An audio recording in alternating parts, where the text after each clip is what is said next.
আচ্ছা, তাহলে আজকে আমরা করবো হচ্ছে রেকটিফায়ার্স। রেকটিফায়ার্সের ক্ষেত্রে তিন টাইপের রেকটিফায়ার্স আমরা নর্মালি জানি। একটা হচ্ছে আমাদের হাফ ওয়েভ রেকটিফায়ার, অর্ধ তরঙ্গ একমুখীকারক, এগুলো ক্লাস 12 ছিল। ফুল ওয়েভ রেকটিফায়ার,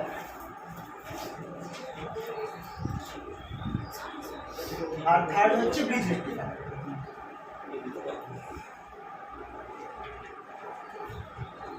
মেন আইডিয়াটা কি, রেকটিফায়ারের আউটপুট ওয়েভফর্মটা মেন।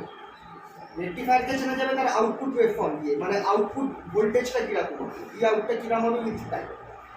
হাফ ওয়েভ রেকটিফায়ারে সেটা এরকম হবে, কিন্তু ফুল ওয়েভ আর ব্রিজ রেকটিফায়ারের ক্ষেত্রে এরকম।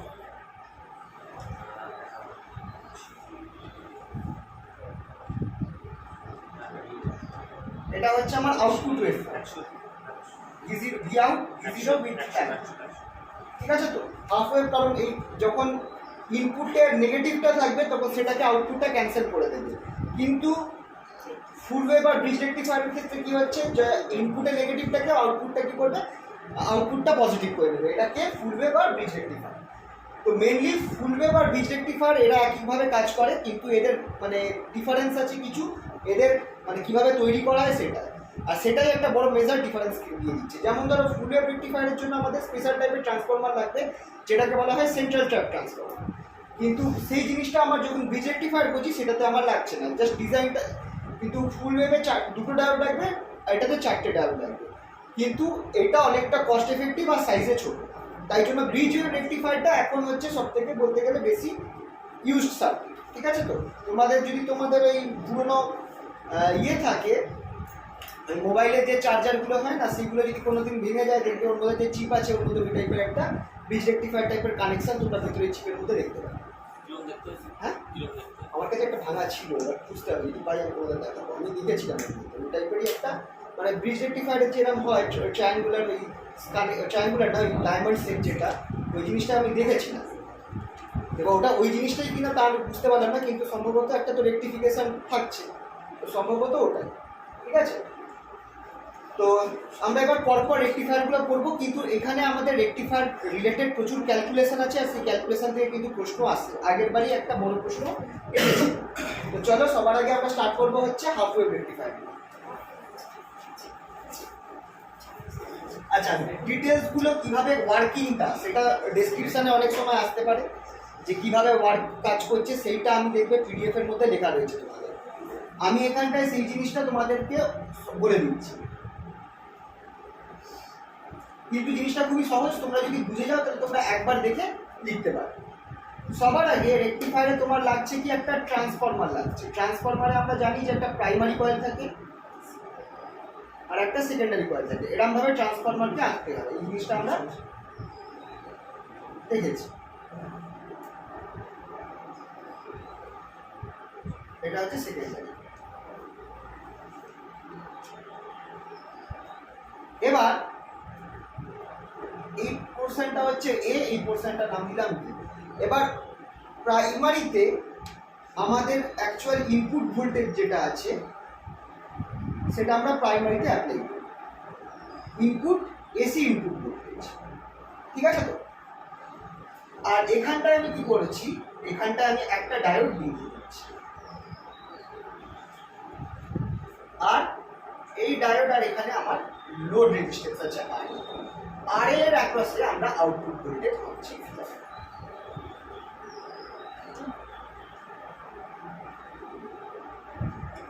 এবার সবার আগে প্রশ্নটা হচ্ছে যে রেকটিফায়ারের কাজ কি। রেকটিফায়ার যেটা কাজ করছে এটা converts AC two DC, alternating কারেন্টকে ডাইরেক্ট কারেন্টে কনভার্ট করে। কিন্তু আমরা জানি যে ডাইরেক্ট কারেন্ট যেটা, সেটা কিন্তু একদম টাইমের সাথে কোনো চেঞ্জ করবে না। কিন্তু এইখানটায় তোমাদের একটা আগের দিন কেস বলেছিলাম, ফ্লাকচুয়েটিং ডিসি কারেন্টের কেস, যে নর্মালি আমরা অল্টারনেটিং কারেন্ট তখন ধরবো যদি আমার পোলারিটি চেঞ্জ হয়ে যাচ্ছে, মানে কারেন্টের ডাইরেকশন চেঞ্জ হচ্ছে। কারেন্টের ডাইরেকশন চেঞ্জ যদি না হয় তাহলে সেটাকে আমরা ফ্লাকচুয়েটিং ডাইরেক্ট কারেন্ট ধরতে পারি। ফ্লাকচুয়েটিং কারেন্ট যেটা এক টাইপের ডিসির মধ্যে পড়ছে। এটা কিন্তু আমরা ধরে নিচ্ছি, ঠিক আছে?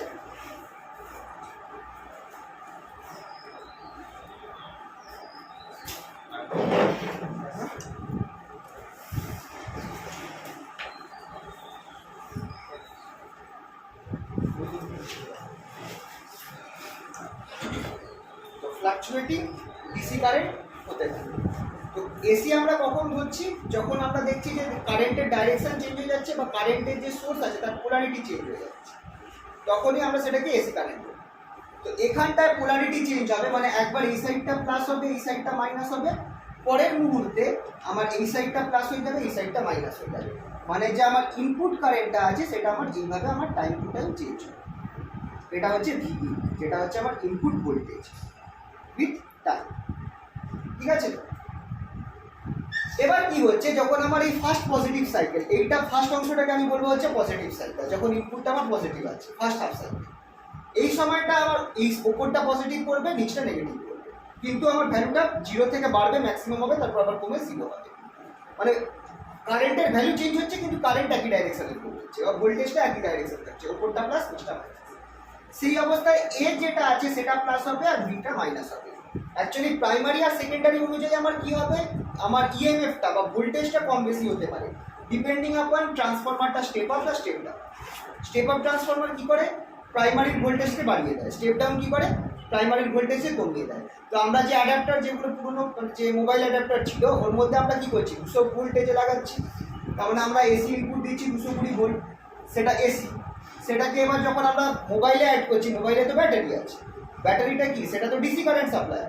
তার মানে আমাকে যে যদি ব্যাটারিকে চার্জ করতে হয়, আমাকে কিন্তু ডিসি কারেন্ট চাই। তো সেইটা কনভার্সনটা আমার ওই অ্যাডাপ্টারটা করছে, তাই বলছে অ্যাডাপ্টার। তো সেটাকে যখন আমি লাগাচ্ছি, ওর ভেতরে আমার কি থাকা দরকার, একটা ট্রান্সফরমার থাকতে হবে, যেটা কি স্টেপ আপ না স্টেপ ডাউন, স্টেপ ডাউন। কারণ 220-কে আমরা মোবাইলের ভোল্টেজ দ্যাট ইজ প্রায় 4 ভোল্টের কাছাকাছি নামাতে হবে, 4 থেকে 5 ভোল্ট সামনে সেখানে নামাতে হবে। তো এইটা হলো আমার স্টেপ ডাউন ট্রান্সফরমারের কাজ। কিন্তু এবার স্টেপ ডাউন ট্রান্সফরমারের পর আমাকে সেটাও কিন্তু এসি কম্পোনেন্টই থাকবে, মানে ফ্ল্যাকচুয়েট করছে। আর আমার ব্যাটারিটা চার্জ দেওয়ার জন্য আমার কিন্তু ডিসি কারেন্ট চাই। তো ডিসি কারেন্টের জন্য আমাকে সেইটাকে কনভার্ট করতে হবে টু ডিসি কারেন্ট, যেটা করবে কে, রেকটিফায়ার করবে। তো রেকটিফায়ারের এবার এখানটা আমরা হাফ ওয়েভ রেকটিফায়ারের কথা বলছি, ঠিক আছে? তো হাফ ওয়েভ রেকটিফায়ারে কী হচ্ছে, যখন আমার ধরো এই প্রথম হাফ সাইকেলে রয়েছে ইনপুটটা, মানে পজিটিভ দিকে এই সাইডটা প্লাস এই সাইডটা মাইনাস, তখন এটা প্লাস করবে বিটা মাইনাস করবে। তাহলে ডায়োড ডিটা কি আছে, ফরওয়ার্ড না রিভার্স? ফরওয়ার্ড আছে। তো যদি ফরওয়ার্ড থাকে, ডায়োডটা যদি আমার ফরওয়ার্ড থাকে, তাহলে আমার কারেন্ট এই দিক দিয়ে পাস করবে, কারেন্ট আমার আরএল এর মধ্যে দিয়ে যাবে আর এই দিক দিয়ে বেরিয়ে যাবে, আই কারেন্টটা যাবে। এবার আই কারেন্ট যদি যায়, তাহলে আরএল এর অ্যাক্রসে আমার কি হবে, আমার একটা ভোল্টেজ ড্রপ হবে, হ্যাঁ, ওপরটা প্লাস নিচটা মাইনাস। এবার এই ভোল্টেজ ড্রপটা ঠিক কার রেপ্লিকেট হবে, এই সেকেন্ডারিতে যে টাইপের ভোল্টেজ ড্রপ করছে বা প্রাইমারিতে আমি যে টাইপের ভোল্টেজ দিচ্ছি, তার রেপ্লিকেশন আমি এখানে পাবো। তার মানে যদি আমার ইনপুটের ভোল্টেজ 0 হয়, তাহলে এখানেও ভোল্টেজ আমি 0 পাবো। ইনপুটের ভোল্টেজ যদি ম্যাক্সিমাম হয়, তখন আমি এখানেও ম্যাক্সিমাম পাবো। আবার ইনপুট ভোল্টেজ যখন 0 হয়ে যাবে, তখন এখানকার ভোল্টেজটাও 0 পাবো। তার মানে আউটপুট ভোল্টেজ যেটা আছে ভি আউট, সেটাও আমার কিরম হবে, ঠিক ইনপুটের মতোই হবে। ওটা বেশি বা কম হতে পারে, ডিপেন্ডিং আপন সেকেন্ডারিটা কীরকম, স্টেপ আপ বা স্টেপ ডাউন, কিন্তু আকারটা সেম হবে উইথ টাইম। এটা হচ্ছে আমার ইনপুট, এটা হচ্ছে আমার আউটপুট। এটা হলো first half cycle of the input voltage.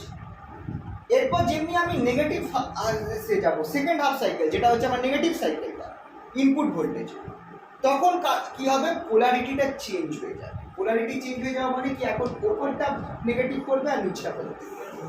Similarly এর ওপরটা নেগেটিভ হয়ে যাবে আর বিটা পজিটিভ। এবার খেয়াল করে দেখো, ডায়োডটা কোন অবস্থায় চলে গেছে, রিভার্স বায়াসে চলে গেছে। রিভার্স বায়াসে বেসিক্যালি আমরা কি ধরি, যে ডায়োড কাটা অবস্থায় থাকে, মানে নন কন্ডাক্টিং স্টেটে থাকে, বা যাকে আমরা বলি ওপেন সার্কিটে থাকে, মানে কারেন্ট পাস করবে। তো কারেন্ট যদি পাস না করে, তাহলে আমার এই আমার কি কোনো ভোল্টেজ ড্রপ আরএল এর অ্যাক্রসে পড়বে, আউটপুট ভোল্টেজে না। তাহলে সেই মোমেন্টে এই জায়গাটায় আমি কিন্তু কিছু পাবো না, মানে এই জায়গাটায় কারেন্ট ভোল্টেজ কিন্তু 0 পাবো। তারপর আবার যখন থার্ড পজিটিভ সাইকেলটা আসবে, থার্ড সাইকেলটা যেটা পজিটিভ সাইকেল, তখন আবার ডায়োডটা আমার ফরওয়ার্ড বায়াসে চলে যাবে, তখন আবার আমরা কারেন্টটা পাবো ঠিক এটার মতো। তাহলে এইটা আমরা দেখো আউটপুটটা কিরকম পাচ্ছি, ইনপুট যদি এরকম থাকে আউটপুটটাকে আমরা এরকম পাচ্ছি। তো সেক্ষেত্রে আমার কি হচ্ছে, এই যে নেগেটিভ সাইকেলগুলো গ্রাফ থেকে গায়েব হয়ে যাচ্ছে, তাই জন্য এটাকে বলছে আমার হাফ ওয়েভ রেকটিফায়ার। তো ফার্স্ট অফ অল কি কি এখান থেকে পড়ার জিনিস আছে, সার্কিট ডায়াগ্রাম সব থেকে ইম্পর্টেন্ট, সার্কিটটা তো না জানতেই হবে। সেকেন্ড, এই যে যেটা আমি মুখে বললাম সেটা তোমরা যদি মাথায় রাখো তোমরা আরামসে লিখে দিতে পারবে, একটু ইংলিশ দিয়ে লিখে দিতে হবে যে first half cycle of the input, the point A is positive, B is negative, ওটা ছবি এঁকেই দেখিয়ে দেবে, তাহলে তোমাদের লেখার জিনিস কমে যাবে। Diode is in forward bias, no current flows through the RL and hence we get voltage V0 similar to V. Similar, not same, similar, মানে একই স্টেপের হবে, ভ্যালু সেম না হতে পারে। তারপর during the negative cycle, negative half cycle of input voltage, A is negative, B is positive, diode is in reverse bias, no current flows through the circuit through RL, hence V0 will be 0.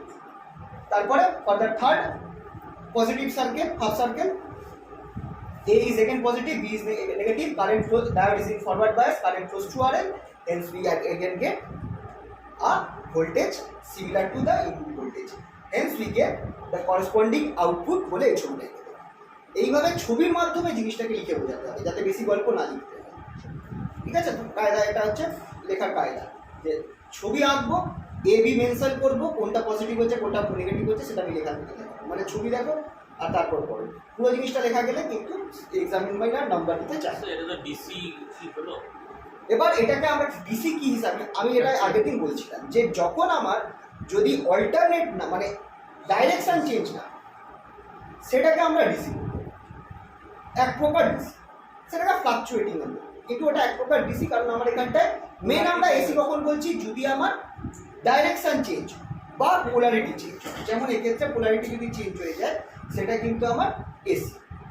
কিন্তু এটাতে আমার দেখো কোনো polarity change হচ্ছে না, current সবসময় কিন্তু আর থেকে আর এল বরাবর কারেন্ট সবসময় কিন্তু এই ডাইরেকশানেই ফ্লো করছে, কারেন্টের ডাইরেকশন কিন্তু পাল্টাচ্ছে, সেই জন্য আমার কিন্তু এটাকে আমি ডিসি বলতে পারি, কিন্তু কারেন্টের ভ্যালুটা বা ভোল্টেজের ভ্যালুটা চেঞ্জ হচ্ছে, 0 হচ্ছে, ম্যাক্সিমাম হচ্ছে, 0 হচ্ছে, এই কারণে এটাকে আমরা কি বলছি, ফ্লাকচুয়েটিং ডিসি কারেন্ট বা ফ্লাকচুয়েটিং কারেন্ট বলতে পারি, কিন্তু এটাকে এসি বলা যাবে, বলা যেতে পারে এটা একটা এসি কম্পোনেন্ট আছে, ফ্লাকচুয়েটিং এসি কম্পোনেন্ট আছে, কিন্তু এটাকে আমরা ডিসি বলি। এবার কিছু সার্কিট হয় যেগুলোকে বলা হয় ফিল্টার সার্কিট, এই ফিল্টারের কেসটা আমি পরে বলছি, আগে ফুল ওয়েভ রেকটিফায়ারটা করে দেবো। ফিল্টার দিলে আমার এই যে ফ্লাকচুয়েশনটা বাদ হয়ে যাবে। ফিল্টারটা খুবই সিম্পল জিনিস দিয়ে করা হয়, আইদার একটা কি বলে ইন্ডাক্টর লাগানো হয় সিরিজে বা একটা ক্যাপাসিটার লাগানো হয় ইন প্যারালে। ক্যাপাসিটারটা এমন হতে হবে যে কারেন্টটা ফল করতে করতে ক্যাপাসিটারটা একটা টাইমে ডিসচার্জ করে, তো ডিসচার্জিং টাইমটা কারেন্টের এই ফল করার বা ভোল্টেজ ফল করার টাইমের থেকে বেশি হতে হবে, তাহলেই দেখা যাবে, আমি এটা দেখিয়ে দেবো যে আমার এখানটায় গ্রাফটা প্রায় স্ট্রেট চলে আসবে। কীভাবে আসবে সেটা আমি ক্যাপাসিটার যখন ডিসকাস করবো তখন সেটা বলবো। স্যার বলো, ওই ডায়োডটার প্যারালাল ডায়োড করলে ডায়োডের প্যারালে ওটা তো ফুল ওয়েভ হয়ে যাচ্ছে, কিন্তু হচ্ছে এখানে একটা ডায়োড থাকে সেটা ফুল ওয়েভ হয়ে গেল, ওটা এতটাই হবে না, তখন কিন্তু এই গ্যাপটা আসবে না, ওটাই তো ফুল ওয়েভ রেকটিফায়ার। কিন্তু তখন একটা কেস আছে, মাঝখানে আমার একটা পয়েন্ট থাকে চাই, মানে সেটা আর তুমি কানেকশানটা করি তারপর বুঝতে পারবে। আপাতত এই অবধি ক্লিয়ার হয়েছে তো? তো diagram, input wave from output wave from, ঠিক আছে, আর কীভাবে জিনিসটা কাজ করছে সেটা তোমাদেরকে বোঝাতে হবে। সেকেন্ড, এখান থেকে কিছু প্রশ্ন আছে, যেমন হচ্ছে তোমার যে এই কারেন্টটা যেটা আছে, যে কারেন্টটা ফ্লো করছে সেই কারেন্টটা কত, আর ডিসিটা কত, আর এর যে আরএমএস কারেন্ট আছে সেটা কত, এছাড়া মানে এটার মধ্যে একটা এসি কম্পোনেন্ট রয়েছে, সেই আরএমএস ভ্যালুটা কত সেটা বার করতে হবে, এছাড়া এই জিনিসটার এফিসিয়েন্সি কত, কিছু কিছু প্রশ্ন কিন্তু আসে যেগুলো করতে হবে, সেইগুলো চলো করা যাবে।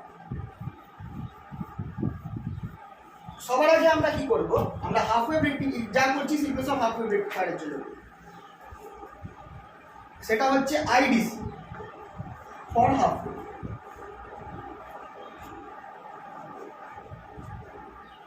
এবার এইটা বার করার জন্য, আইডিসি বার করার জন্য আগে আমাকে করতে হবে কি, আউটপুট যে গ্রাফটা আছে, দেখো ভোল্টেজ যেভাবে চেঞ্জ হবে কারেন্টও কিন্তু সিমিলারলি চেঞ্জ হবে, বি ইজ প্রপোর্শনাল টু আর।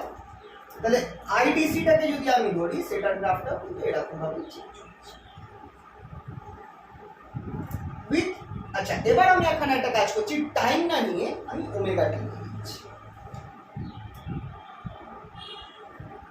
আমরা ধরে নিচ্ছি যে আমার যে এটা যে ইনপুট ছিল, এটা যদি আমি দেখি 0 থেকে অ্যাকচুয়ালি 2 পাইতে গিয়ে আমার যদি এটা আমার আউটপুটটা থাকতো তাহলে আমার এখানটায় আমার খেয়াল করে দেখো 2 পাই রাইট, 0 আর এটা হচ্ছে 2 পাই। তাহলে সেই হিসাবে যদি আমি দেখি এই পয়েন্টটা 2 পাইকে রিপ্রেজেন্ট করে, এটা পাইকে রিপ্রেজেন্ট করছে, এটা 3 পাইকে রিপ্রেজেন্ট করছে, এটা 3 পাই, 2 পাই, 3 পাই, 4 পাই, এটা 5 পাই, এইভাবে আমার যাচ্ছে। ঠিক আছে, এটা হচ্ছে ওমেগা টি রেসপেক্টে লিখলাম। তার মানে এখানটায় আমি বলতে পারি যে আই যেটা আছে, যে কারেন্টটা যেটা আছে, এটাকে আইডিসি না বলে আমি আই লিখছি, শুধু আই যেটা সেটা হচ্ছে function of omega T. I is a function of, এটাকে শুধু টিও ধরা যেত কিন্তু আমি এখানটায় ওমেগা টির ফাংশন হিসেবে ধরছি। তাহলে এবার আইডিসিটা আমরা বার করবো। আইডিসিটা হচ্ছে কি, IDC is average current, average DC বা average DC direct current, average value of DC. এবার অ্যাভারেজ কোনো ভ্যালু বার করার যদি টাইমের ফাংশন হয় বা এখানটায় ধরো ওমেগা টি ফাংশন, তাহলে অ্যাভারেজ ভ্যালু আমরা কি করে বার করতে পারি, IDC equals to I bar, right. Average value বার করার একটা ফর্মুলা ছিল 0 I D omega T by integration d of omega. মনে পড়ছে, যদি টাইমের ফাংশন হতো বা এক্স এর ফাংশন হতো আমরা এইভাবে সেটাকে লিখতে পারি আই ডিএক্স বাই ডিএক্স। সেখানে এখানে আমার যেহেতু ওমেগা টি ফাংশন তাই এইভাবে লিখছি I D of omega T by integration d of omega t. এর রেঞ্জটা কত হবে, বা রেঞ্জটা দেখার জন্য আমাকে দেখতে হবে যে আমার কতটা চালু আছে, কতটা আমার এটা চালু আছে। অ্যাকচুয়ালি যদি আমি দেখি, অ্যাকচুয়ালি প্রথমে নিতে হয় 0 থেকে 2 পাই। প্রথমে আমার অ্যাকচুয়ালি সবসময় এটাকে ফুল সাইকেলের জন্যই নিতে হয়, মানে 0 থেকে 2 পাই নেবো। কিন্তু পরে দেখো যেহেতু এটা হাফ ওয়েভ, আমার কিন্তু সেকেন্ড পার্টটাই কিন্তু আই এর ভ্যালু 0। তার মানে এটা কিন্তু অ্যাকচুয়ালি আমার 0 থেকে 2 পাই এর জায়গায় 0 থেকে পাই যায়, পার্টিকুলারলি আই, এইটা কিন্তু 2 পাই থাকে। এটা আমাকে ফুল সাইকেলের জন্য, অ্যাভারেজ যখন নিচ্ছি ওভারে কমপ্লিট সাইকেলই আমি দেবো। তো সেই হিসাবে যদি আমি ধরি তাহলে আমার নিচে আমার দেখো কত বেরোবে, নিচে আমার 2 পাই বেরিয়ে আসবে, নিচে আমার 2 পাই বেরিয়ে আসবে। এই নিচের ইন্টিগ্রেশনটা করতে ডি অফ ওমেগা টি আছে, এইটা কত আসবে। আচ্ছা আমরা এটার জন্য আমরা একটা কাজ করছি, আমরা আই যেটা আছে সেটাকে আমরা ধরে নিচ্ছি I0 sin omega T. I যেটা আছে সেটা ফাংশন অফ ওমেগা টি করেছি, তো সেটাকে আমরা ধরে নিচ্ছি আর সেটাকে ক্যাপিটাল I0 করেছি, ক্যাপিটাল I0 sin ওমেগা টি। সেটাকে তাহলে যদি আমি এখানে বসাই তাহলে ইন্টিগ্রেশন 0 থেকে 2 পাই। আচ্ছা এবার এখানে কেস আছে, এই যে I0 sin ওমেগা টি শুধু আছে for 0 less than omega t less than pi, এইটার জন্য রয়েছে I equal to 0 for pi less than omega t less than, এই জায়গাটা খেয়াল রেখো। এইটা হচ্ছে আমার, এটা তোমরা হয়তো ফুরিয়ার সিরিজেও পড়েছিলে যদি মনে পড়ে।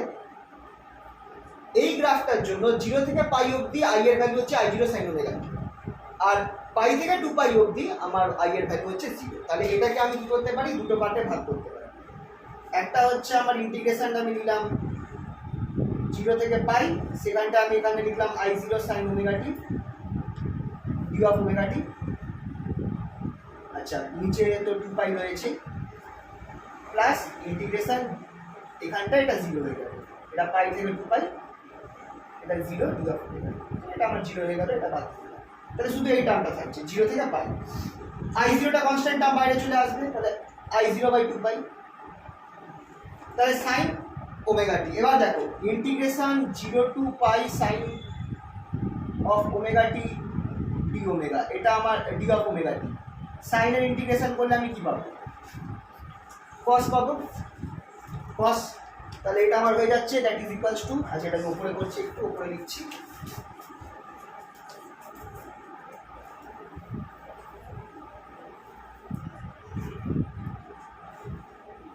তাহলে I0 বাই 2 পাই, এইটার ইন্টিগ্রেশন আমাকে দেবে cos omega 0 to pi. cos pi এর জন্য -1, ও সামনে একটা মাইনাস আছে, মাইনাস ইন্টিগ্রেশন হচ্ছে সামনে একটা মাইনাস চলে আসবে মাইনাস I0 বাই 2 তাহলে equals to minus I0 by 2 pi cos pi এর জন্য -1 পাবো আর cos 0 এর জন্য +1 তাহলে -1 তাহলে -2 সব কিছু মেরে কেটে আমার পড়ে থাকলো I0 এখানে 2 থাকছে 2 কেটে যাবে I0 by pi this is the value of IDC that is average DC current for half wave এই ভ্যালুগুলো মুখস্থ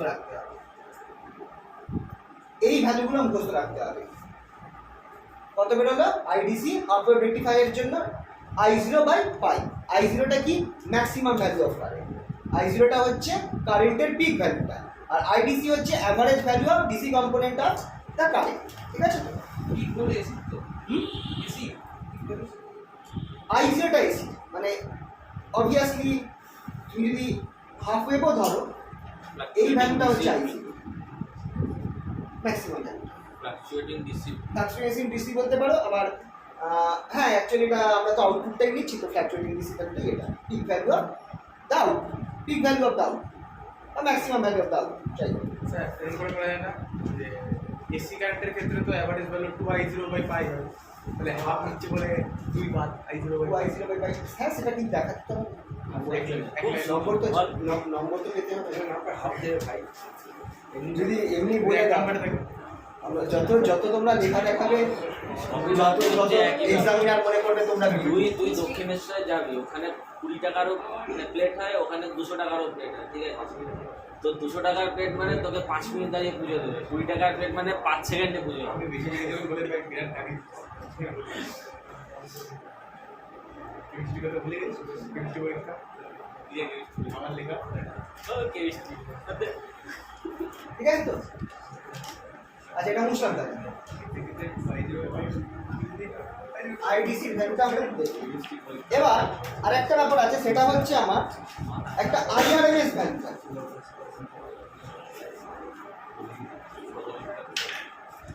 root mean square value RMS value of output current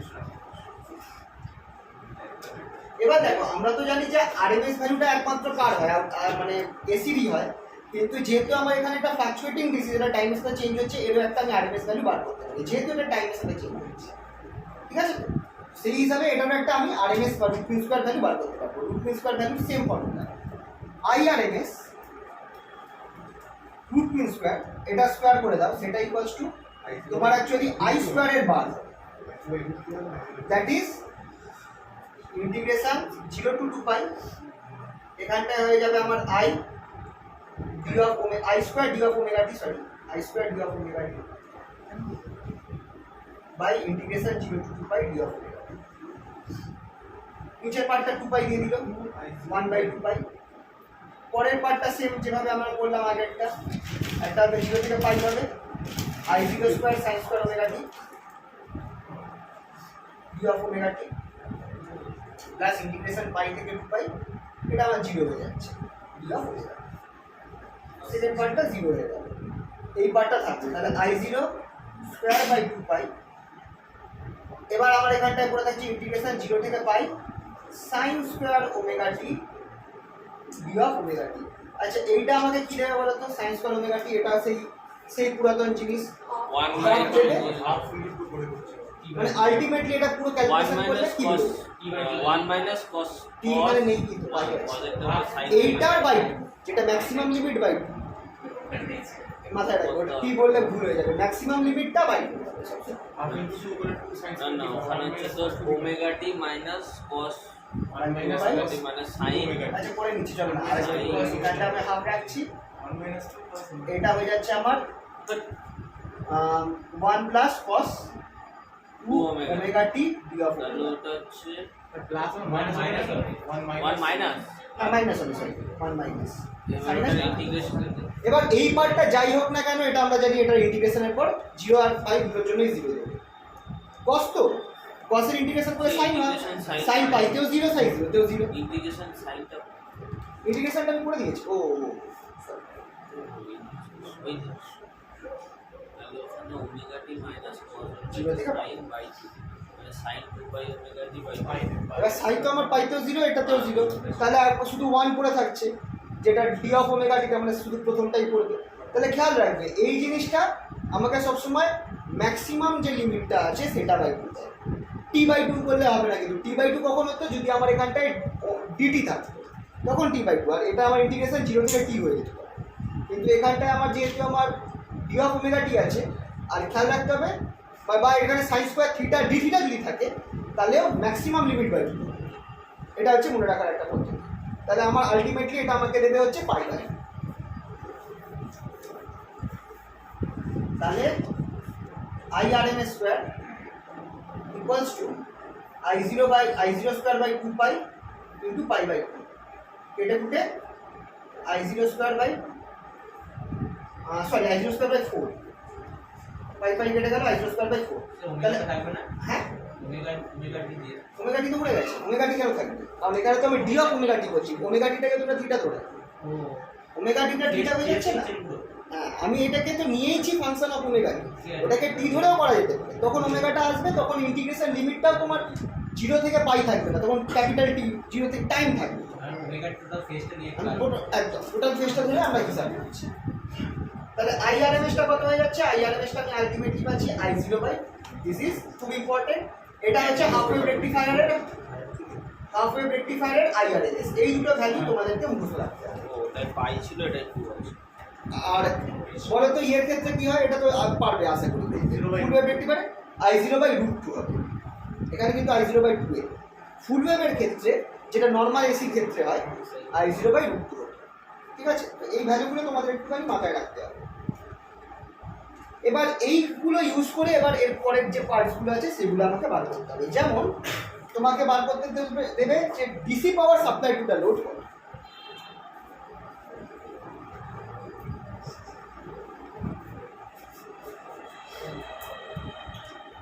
বুঝলাম, হ্যাঁ?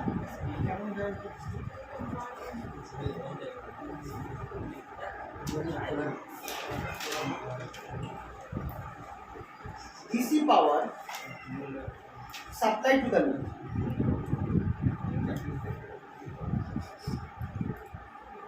To the load RL. RL টা হচ্ছে আমার load, যেটা ওই পিকচারের মধ্যে ছিল, সেটার মধ্যে কত পরিমাণ ডিসি পাওয়ার দেওয়া হলো। এবার ডিসি পাওয়ারের ফর্মুলা কি বলতো? ডিসি পাওয়ারের ফর্মুলা হচ্ছে পিডিসি। আচ্ছা, কত পরিমাণ আমার কারেন্ট যাচ্ছে, যেহেতু ডিসি কারেন্ট আপনার আইডিসিটা ধরতে হবে, আইডিসি যেটা হচ্ছে আমার DC power into RL square, sorry I square আর তাহলে আইডিসি স্কোয়ার ইন্টু RL। এত পরিমাণ পাওয়ার আমার কাকে দেওয়া হচ্ছে? RL যে লোড রেজিস্ট্যান্স আছে তার মধ্যে এত পরিমাণ পাওয়ার সাপ্লাই করা হচ্ছে। আইডিসি ভ্যালুটা আমরা কত পেয়েছিলাম? I0 বাই পাই, তাহলে সেটা বসিয়ে দিলাম, আমরা এটা পাচ্ছি I0 square by pi square. এবার এসি পাওয়ার যেটা সাপ্লাই বাই দ্য মানে at the input, AC power supply at the input কত পরিমাণ এসি পাওয়ার দিচ্ছে সেটাকে আমি পি ইন বলবো। পি ইন এর ফর্মুলা হচ্ছে IRMS, যেটা হচ্ছে আমার কি বলে ম্যাক্সিমাম যে কারেন্টটা, IRMSটা। এবার ইনপুটে আমার যদি ইনপুট সার্কিট দেখি, IRMSটা হচ্ছে আমার টোটাল যে কারেন্টটা যেটা আমরা পাঠাচ্ছি সেইটা ইনটু দুটো, একটা হবে RF প্লাস RL। RFটা হচ্ছে ডায়োড রেজিস্ট্যান্স, এটা হচ্ছে কত এত পরিমাণ এসি পাওয়ারটা যেটা আছে, বাট এটা হচ্ছে ইনপুট পাওয়ার বলতে পারি, AC power to the input, supply to the input বা বাই দ্য ইনপুট বা অ্যাট দ্য ইনপুট দিচ্ছিল, অ্যাট দ্য মানে ইনপুটে এত পরিমাণ এসি পাওয়ার দেওয়া হচ্ছে। IRMS ভ্যালুটা আমরা কত পেয়েছিলাম? I0 বাই 2, সেটা বসিয়ে দাও, তাহলে আমার পি ইনটা বেরোচ্ছে I0 square by 4 RA plus R। ঠিক আছে, এটা আমরা পেলাম। IRMS হলো কেন? IRMS কারণ এসি, এটা তো আমার এসি কম্পোনেন্টটা দেখতে হবে না, এসি কম্পোনেন্টটা করছি।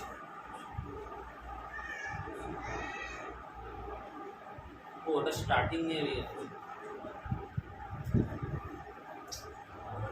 কারণ এইভাবে খেয়াল করো, আমরা কি করছি, আমরা রেকটিফায়ারে আমরা ইনপুট দিচ্ছি এসি, আউটপুট পাচ্ছি ডিসি।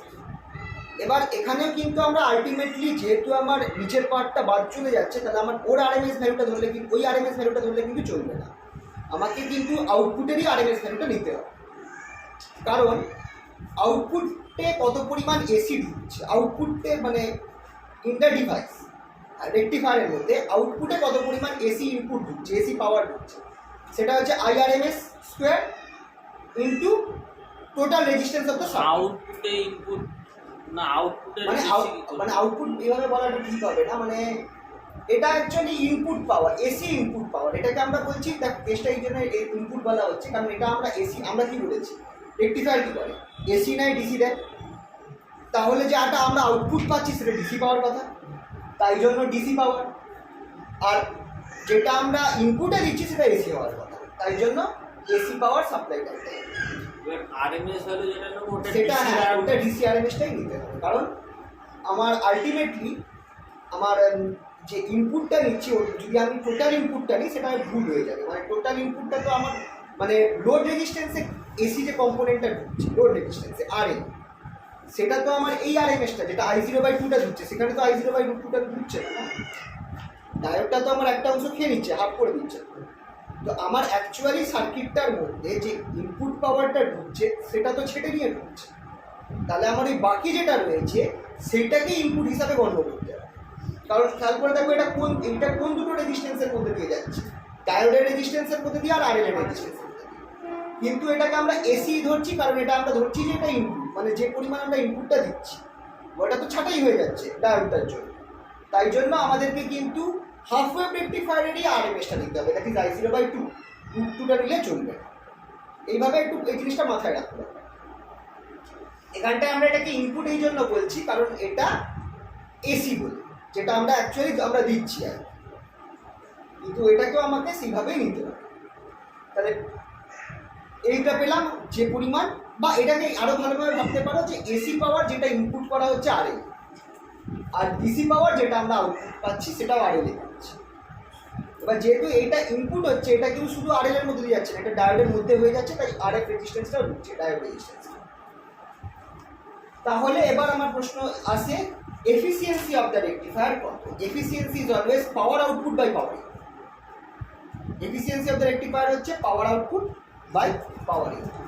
তো এটা হচ্ছে আউটপুট ডিসি, ইনপুট এসি, এই দুটোর ডিফারেন্সটাই বা রেশিওটাই হচ্ছে আমার এফিসিয়েন্সি অফ দ্য রেকটিফায়ার। এফিসিয়েন্সিটাই বার করতে দেয়, efficiency of rectifier, efficiency of output.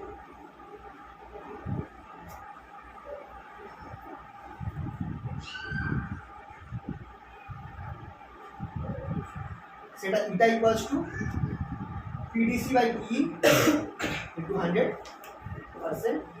বসিয়ে দাও তাহলে এবার লিনিয়ার ভ্যালুটা আমরা কি পেয়েছিলাম, পিনটা আমরা পেয়েছিলাম হচ্ছে, পিডিসিটা আমরা পেয়েছিলাম হচ্ছে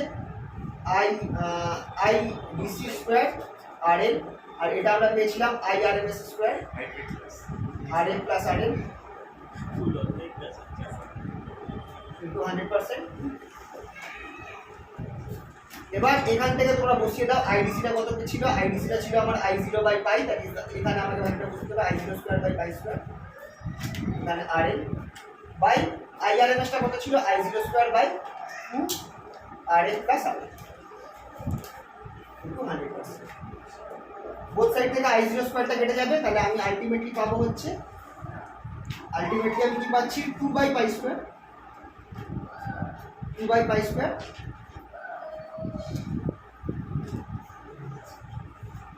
RL, আরএলটা নিচে নিয়ে গেলে হ্যাঁ সেটা করা যেতে পারে, তাহলে 1/1 প্লাস RL/RL, এই জিনিসটা পাওয়া যাচ্ছে ইনটু 100%।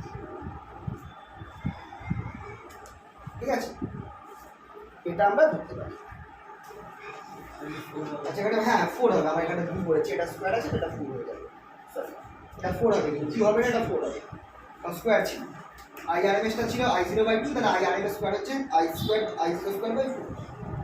তাহলে এই জিনিসটা যদি আমি ক্যালকুলেট করি, এটা আমাকে দেবে সামথিং লাইক 40.6% অফ 1/RF/RL।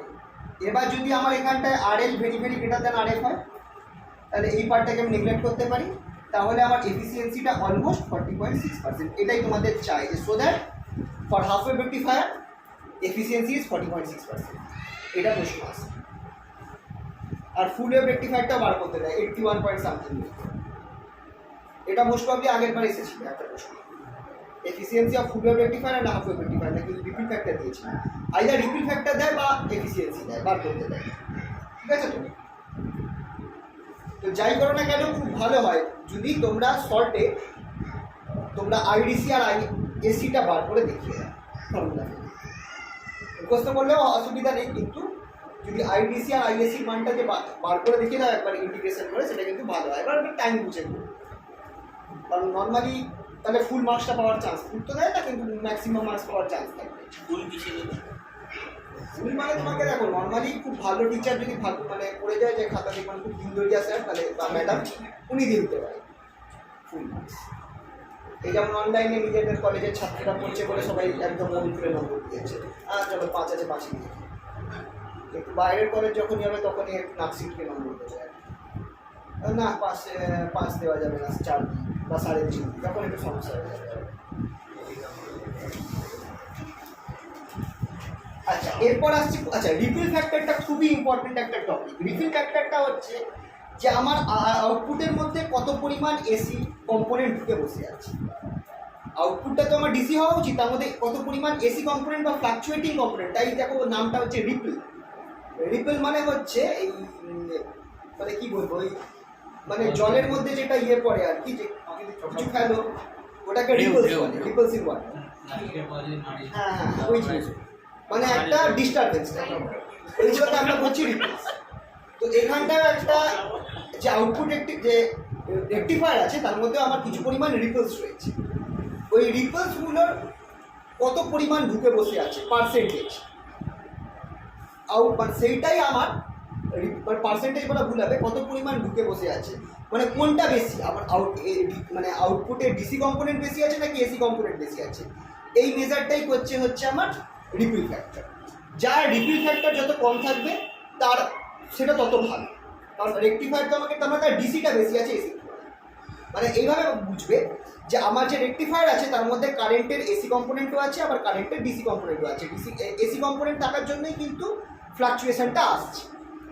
যদি এসি কম্পোনেন্টটা কম থাকে তাহলে ফ্লাকচুয়েশনটা কম থাকে, তাহলে অলমোস্ট সেটা আমার ডিসি হয়ে যাচ্ছে। তো সেই হিসাবে এই রিপিল ফ্যাক্টরটা আমাকে মেজার করছে আমার কত পরিমাণ এসি আছে ইন দ্য আউট, সেটা যত কম হবে তত ভালো। ঠিক আছে? তো রিপিল ফ্যাক্টরের ডেফিনেশন আর রিপিল ফ্যাক্টর বার করতে দেয় for this two cases. Ripple ফ্যাক্টরের ডেফিনেশন হচ্ছে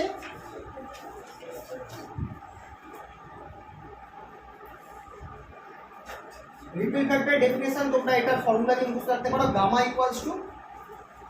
equals to RMS value of AC current, AC component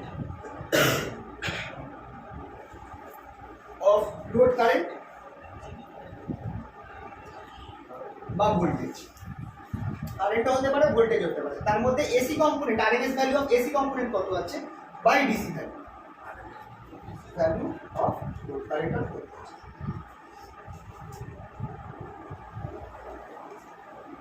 ঠিক আছে, এইটা হচ্ছে তার রিপিল ফ্যাক্টরের ফর্মুলা, এটাই ডেফিনেশন।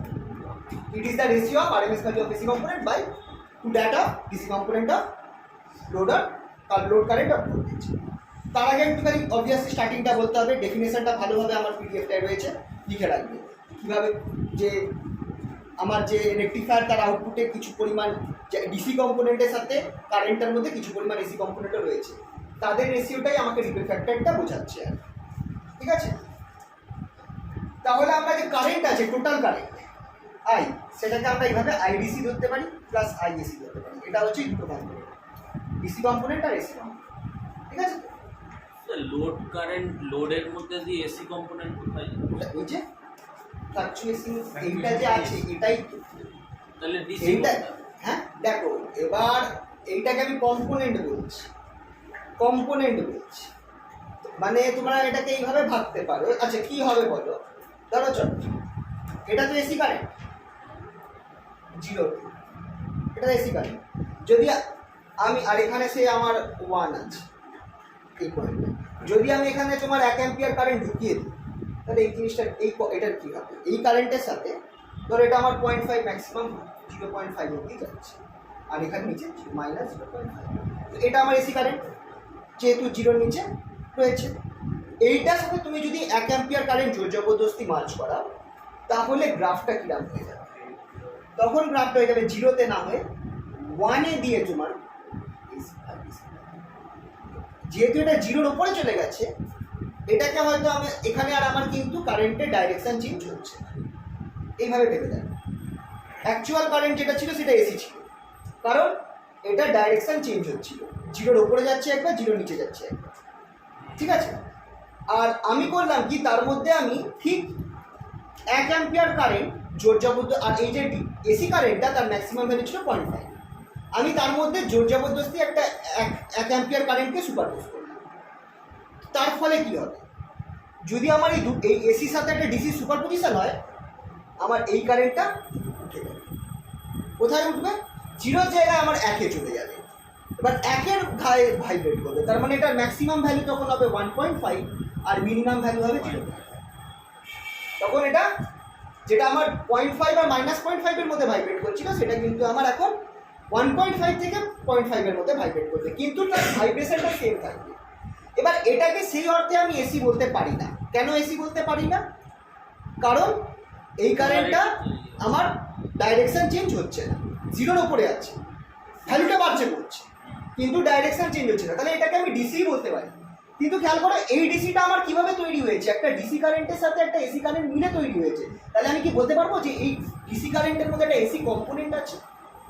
অ্যাকচুয়ালি এটা ডিসি কারেন্ট হয়ে গেছে, কারণ এটা ডাইরেকশন চেঞ্জ হচ্ছে না কিন্তু ফ্লাকচুয়েট করছে। কেন হয়েছে, কারণ অ্যাকচুয়ালি এই কারেন্টটাকে আমি একটা 1 অ্যাম্পিয়ারের ডিসি কারেন্টের সাথে আমি একটা 0.5 অ্যাম্পিয়ারের এসি কারেন্টকে যোগ করে এটাকে তৈরি করেছি। তার মানে এটার একটা এসি কম্পোনেন্ট আছে। এক্ষেত্রে ব্যাপারটা সেম, কিন্তু এটা একটা ফ্লাকচুয়েটিং কারেন্ট যেটা ডাইরেকশন চেঞ্জ হচ্ছে না, তাই এটাকে আমি বলতে পারি এটা আমার ডাইরেক্ট কারেন্ট বা ফ্লাকচুয়েটিং ডাইরেক্ট কারেন্ট, এসি বলবো না। কিন্তু এটা তো একটা এসি কম্পোনেন্ট, আমি চাইলে ভেঙে বার করতে পারি আর ফ্লাকচুয়েট করছে। আর ফুরিয়ার সিরিজে আমরা জানি যে একটা ভাইব্রেশনকে আমরা অনেকগুলো আলাদা আলাদা ভাইব্রেশন দিয়ে ভেঙে দিতে পারি। ফুরিয়ার সিরিজের তো এটাই মেন আইডিয়া ছিল যে অনেকগুলো ভাইব্রেশন মিলে একটা ভাইব্রেশন, বড় ভাইব্রেশন। খেয়াল করে দেখো স্কোয়ার ওয়েভ, অনেকগুলো ছোটো ছোটো সাইন ওয়েভ মিলে, কাছাকাছি ফ্রিকোয়েন্সি সাইন ওয়েভ মিলে স্কোয়ার ওয়েভটা তৈরি হচ্ছে, মনে পড়ছে? আলাদা আলাদা অ্যাম্পলিটিউডের স্কোয়ার সাইন ওয়েভগুলো সিরিজ ছিল স্যার, মানে অ্যাকচুয়াল একটা পিকচার এরকম হয় স্কোয়ার ওয়েভে, অনেকগুলো সাইন ওয়েভ মিলে এরকম একটা পিকচার আছে, এরকম অ্যাড হতে হতে হতে লাস্টে টোটালটা একটা স্কোয়ার ওয়েভ। সেরকমই যে একটা ভাইব্রেশন অনেকগুলো ভাইব্রেশন মিলে তৈরি হচ্ছে। তো সেরকমই যাই হোক না কেন আমি চাইলে বলতেই পারি, যেহেতু ফ্লাকচুয়েট করছে, যদি একদম স্ট্রেট লাইন দিত তাহলে বলতে পারতাম না, যেহেতু ফ্লাকচুয়েট করছে আমি কিন্তু বলতে পারি এর মধ্যে একটা কোনো প্রকারের এসি কম্পোনেন্ট ঢুকে বসে আছে। সেটাকেই আমরা এখানটায় বলছি যে আমার যে টোটাল কারেন্ট সেটা আমরা বলছি ডিসি, কিন্তু ওর মধ্যে একটা এসি কারেন্ট, একটা AC component, not current, component লুকিয়ে বসে আছে, যেমন আমি এটার ক্ষেত্রে বললাম। ঠিক আছে, তো জিনিসটা ক্লিয়ার হলো তো? তো সেই ক্ষেত্রে আমি করলাম কি, এই যে কারেন্টটা যেটা আছে এটাকে আমি দুটো যোগফল হিসাবে করলাম। অ্যাকচুয়াল কারেন্টটা হচ্ছে আমার একটা ডিসি কম্পোনেন্ট আছে আর একটা এসি কম্পোনেন্ট আছে। তাহলে এসি কম্পোনেন্টটা নিয়ে আমার মেইন কাজ। তাহলে এসি কম্পোনেন্টটাকে আমি কি লিখতে পারি, I মাইনাস আই ডিসি লিখতে পারি, টোটাল কারেন্ট মাইনাস ডিসি। এবার আমাকে এই এসি কম্পোনেন্টটার আমাকে কি করতে হবে, আরএমএস ভ্যালু বার করতে হবে। তো সেইটা কিভাবে বার করব, এই আরএমএস ভ্যালুটাকে বার করার জন্য নিয়মটা হচ্ছে আই, এটাকে আমি এটা একটু অন্য টাইপের, এটা হচ্ছে এসি কম্পোনেন্ট। দেখো এটা কিন্তু টোটাল কারেন্টটার কিন্তু আরএমএস ভ্যালু নয়, তার এসি কম্পোনেন্টের আরএমএস ভ্যালু। টোটাল কারেন্টের আরএমএস যখন বার করেছিলাম তখন আইআরএমএস ধরেছিলাম, এটার ক্ষেত্রে কিন্তু আমি এসি কম্পোনেন্টটা বার করছি, তাই জন্য আইআরএমএস প্রাইম হচ্ছে, মানে এটার ভ্যালু কিন্তু I0/2 এর আলাদা হবে, I0/2 কিন্তু হবে না। ঠিক আছে, তো আইআরএমএস সেটা আমার কি হয়ে যাবে, √1/2 পাই এই এসি কম্পোনেন্টের 0 to 2 pi IAC square d of omega t লেখা যেতে পারে। এখানে আইএসির জায়গায় আইএসি স্কোয়ার নিচ্ছি, আর এটা তো এই নিচের টার্মটার জন্য আসছে, আর এটাকে স্কোয়ার করতাম, সেটা স্কোয়ার না করে এখানে দুটো বার করেছি। ওইভাবেই তো নেওয়া হয়, মানে actually IRMS prime square equals to integration IAC square by D of omega T by integration of d of omega t. সেই নিচের টার্মটা আমার 1/2 দিচ্ছে, সেটা একবারে লিখে নিয়েছি, বুঝতে পারছো তো? একবারে লিখে দিয়েছি। আর এই যে এখানে আইআরএমএস স্কোয়ার ছিল, সেই স্কোয়ারটা এখানে দুটো বার করে দিয়েছি। মানে আমি একটুখানি শর্ট মানে জাম্প করলাম, স্টেপ জাম্প করেছি। আশা করছি এই জায়গাটা বুঝতে পারছো, এবারে নর্মাল ফর্মুলা থেকেই আসছে, কিন্তু যদি না বুঝতে পারো বলো তাহলে অ্যাকচুয়ালটা লিখে দিচ্ছি। এটা বোঝা গেছে তো? তাহলে এবার এইটাকে ক্যালকুলেট করে আমরা বার করবো। আইএসির ভ্যালুটা বসিয়ে দাও।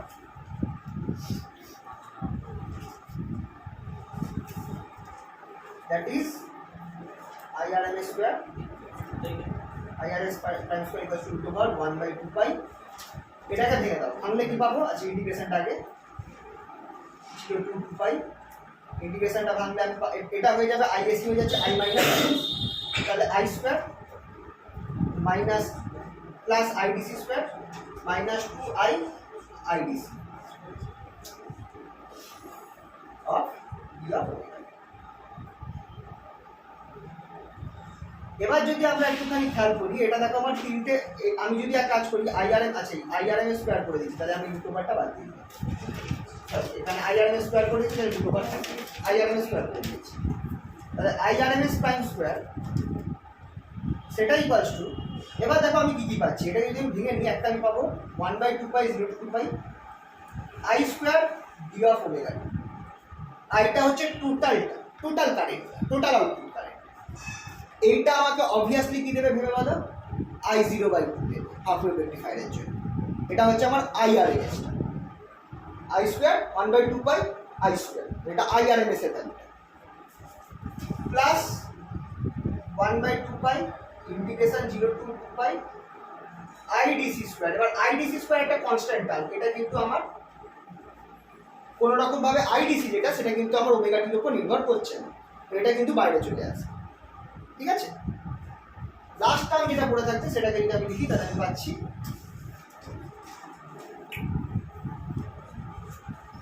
লাস্ট টার্মটাকে যদি আমি লিখি, তাহলে আমি পাচ্ছি মাইনাস 2 আইডিসিটা যেহেতু কনস্ট্যান্ট, তাই আইডিসিটাকে বাইরে নিয়ে আসলাম, IDC integration I D of omega টি। আচ্ছা, একটা 1/2 পাই থাকবে, 1/2 পাই। খেয়াল করে দেখো,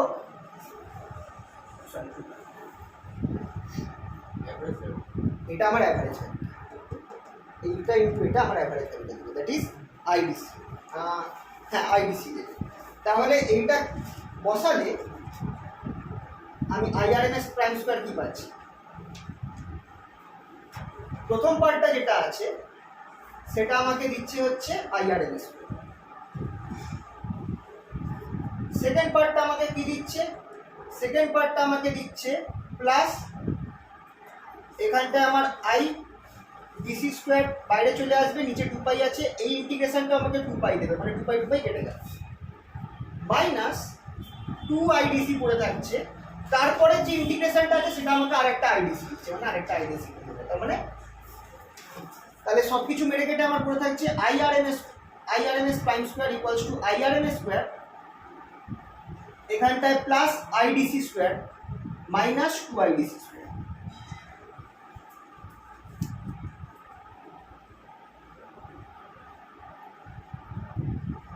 এই জায়গা এই ভাঙাটা খেয়াল রাখবে, এইটা হচ্ছে আইআরএমএস 1/2 পাই এই পুরো জিনিসটা মিলে আইআরএমএস স্কোয়ার। এই জিনিসটা এখানে আইডিসিটা কনস্ট্যান্ট বাইরে চলে গেল, তাহলে শুধু ডি অফ ওমেগা টির উপর ইন্টিগ্রেশন হবে, 2 পাই বেরিয়ে আসবে। আর এখানটায় 2 আইডিসিটা বাইরে চলে গেল কনস্ট্যান্ট বলে, বাকি পার্টটা আমাকে আইডিসি দেবে, 1/2 pi 0 to 2 pi I D of omega T, এই পার্টটা আমাকে আইডিসি দেবে। তাহলে দুটো আইডিসি মিলে আইডিসি স্কোয়ার। তাহলে আমি সব কিছু মেরে কেটে এই নিচের টার্মটা পাচ্ছি, এটাকে আরেকবার ক্যালকুলেট করা যেতে পারে, সেটা করে আমার পড়ে থাকবে আইআরএমএস, যেটা আইআরএমএস স্কোয়ার বা আইআরএমএস প্রাইম যেটা, সেটা আমার বেরোবে root over IRMS square minus IDC. এটা আমরা পাওয়া গেল, এটা আমার আইআরএমএস প্রাইমটা পাওয়া গেল। এবার রিপেল ফ্যাক্টর কি?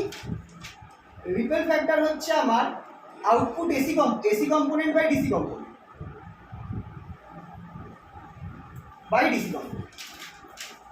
শর্টে লিখা। এসি কম্পোনেন্টটা কি আইআরএমএস প্রাইম, আর ডিসি কম্পোনেন্টটা কি আইডিসি।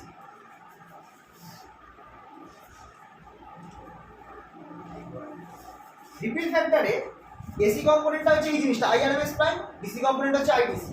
আইআরএমএস প্রাইমের ভ্যালুটা বসিয়ে দাও, তাহলে আমি এখানে পাচ্ছি root over IRMS square minus IDC square by IDC.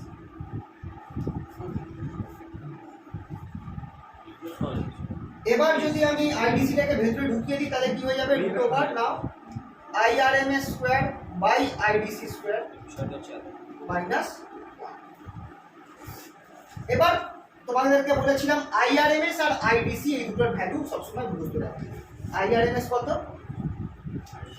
IRMS হচ্ছে I0/2 for half wave rectifier, এটার হোল স্কয়ার। আর আইডিসিটা কত? I/পাই, I0/পাই, এটার হোল স্কয়ার মাইনাস 1। তাহলে I0 কেটে যাবে, পাই স্কয়ারটা উপরে চলে যাবে, দুইটা নিচে চলে যাবে, তাহলে pi square by 4 minus 1। Calculate করলে এটা পাওয়া যাচ্ছে 1.21।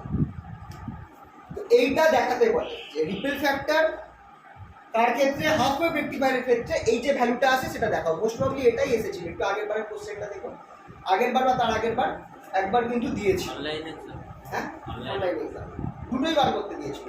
তাহলে ওর কোনো ভ্যালু নেই, হ্যাঁ ওর কোনো ভ্যালু নেই। ও আসলেও আসতে পারে, এবার না আসলেও পারে। যাই হোক না, এবার দেখ বলা যায় না। তো ধরো তোমাদের উপর মজা করে আগের বারের কোশ্চেন রিপিট করে দিই, যে এবারে অনেকদিন হতেই পারে তোমরা পড়ে গেলে না, এত মায়া দেওয়া দেখাবে করলে দেখাতেই পারে। তোমাদের আগের বার যা কোশ্চেন এত মায়া দেওয়া দেখালে পরে তাহলে স্যার 100 টাকা পরীক্ষা ফেলবেন আপনি। কেসটা কি হয়েছে বলেন তো? অনলাইন এক্সাম দেওয়ার পর আমার কেন জানি না মনে হচ্ছে টিচারদের মধ্যে মায়া দেওয়া শুরু হয়ে যাচ্ছে। হতে পারে কলেজের ইউনিভার্সিটি না, হ্যাঁ কলেজের ইউনিভার্সিটি খাতা তো কলেজের টিচারই দেখবে, ইউনিভার্সিটিতে তো দেখবে না। খাতাটা হয়ে যায় সাফে, মানে আমাদের এখানে আসে হয়তো কোনো মুর্শিদাবাদের কলেজের খাতা, আর এখানকার খাতা চলে যায় মুর্শিদাবাদে কল্যাণ ইউনিভার্সিটির আন্ডারে কোন কলেজ আছে? এগুলো আছে না, KM college, Krishna college, girls college, প্রচুর কলেজ আছে। কল্যাণীর আন্ডারে আর একটা কোন কলেজ আছে বেশ দারুণ, মানে খুব ভালো কলেজটা, কি কদিন আমরা বেশ KM college, KM college, Biswanath college, Krishna প্রচুর কলেজ আছে, এই সাইডেও তো প্রচুর আছে। না বরঞ্চ এখানেই কল্যাণীর আন্ডারে কম কলেজ আছে। তো যাই হোক এখন তোমরা অত সব না ভেবে মুর্শিদাবাদে কল্যাণ কৃষ্ণনগরের নীতি মানক কর্ম করে যাও, ফলে চিন্তা করো না। কিছু বলে বলতে তো পারবে আমরা ট্রাই করেছি। আচ্ছা করছি, এখনো আগের দিনের পড়াটাই টোকা হয়নি।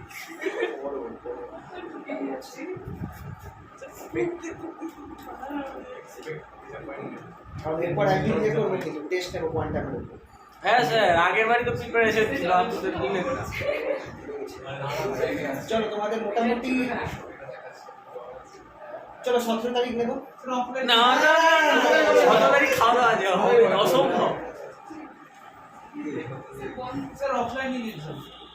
হ্যাঁ তাহলে তোমরা এবার অফলাইনে তো সবাই তো আসে না, স্যার কবে থেকে এক্সাম দিয়েই যাচ্ছে?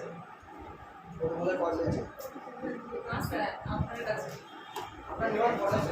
ও আচ্ছা সেই হিসাবে না, সে তাহলে আচ্ছা 16 তারিখে কি ফাঁকা আছে? 16 তারিখ না স্যার 16 গুলো স্যার আমাদের হবে না। তাহলে চলো পরের সপ্তাহতে দেখছি। স্যার পার্টে নেবেন স্যার? পার্টে স্যার কোয়ান্টামটা ফুল কতটা হয়ে গেছে অ্যাপ্লিকেশনের আগেও। পার্টে নিয়ে স্যার জিনিসগুলো ভালো কোয়ান্টামটা পড়ো ভালো করে পড়ো। কোয়ান্টামটা তোমাদের ফিফথ সেমেও কাজে লাগবে, ভালো করে পড়ো। পড়ো আমরা এক্সামই দিইনি, আমরা উচ্চ মাধ্যমিকে এক্সাম দিয়েছি। এই না 4টে এক্সাম দিয়েছি, এইসব বলিস না। সারা জীবনে ছোটবেলা থেকে যে উচ্চ মাধ্যমিকের আগে অবধি যে এক্সামগুলো দিচ্ছ সেগুলো ভ্যালু স্যার জীবনে মাধ্যমিক বলে একটা পরীক্ষা দিয়েছিলাম, আজ অব্দি ওর নাম্বার কোনো কাজে লাগে। ও কোন জায়গায় খালি ওর ওই ইয়ে কি বলে অ্যাডমিট কার্ডটা বার্থ সার্টিফিকেট হিসেবে লাগে। মাধ্যমিকের কত নাম্বার পেয়েছিলি মনে আছে তো? তুই মাধ্যমিকের নাম্বার কাজে লাগে বলছিস। এটা কেন তারপর 12 ব্লকের সময় লাগলো না 11 হওয়ার সময়? আমার তো লাগে অ্যাকচুয়ালি স্টেপ বাই স্টেপ লাগে, তারপর একটা স্টেপ কভার করে গেলে এটা বুঝতে হবে। কি কি যাই হোক ওই নিয়ে এখন চিন্তা করো না, যা হবে এখনো সময় আছে, পড়তে থাকো হয়ে যাবে সময় প্রচুর আছে।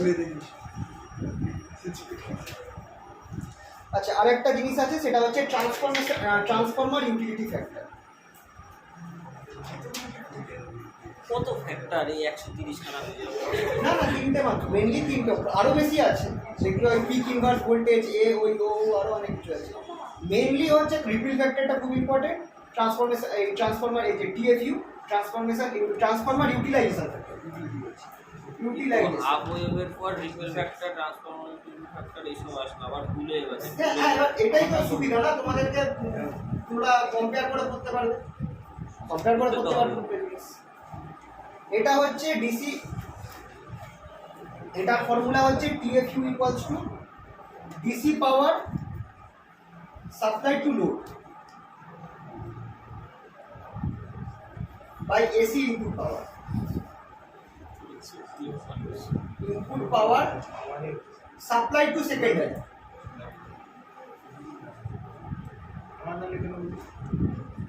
এবার এইখানটায় তাহলে এই জায়গাটা খেয়াল করো, আগে আমরা একটা জায়গায় এফিসিয়েন্সি যখন বার করেছিলাম, এফিসিয়েন্সি বার করার সময় ডিসি পাওয়ার সাপ্লাই, এটা তো আমার সেই একই জিনিস ছিল, ওপরের পার্টটা তো আমার আইডিসি স্কোয়ার বাই আরএলই ছিল, কিন্তু এইখানটায় ডিফারেন্স। তাহলে এই জিনিসটা অনেকটা দেখে তো আমার মনে হচ্ছে এফিসিয়েন্সির মতো, ডিফারেন্সটা কোথায় আছে?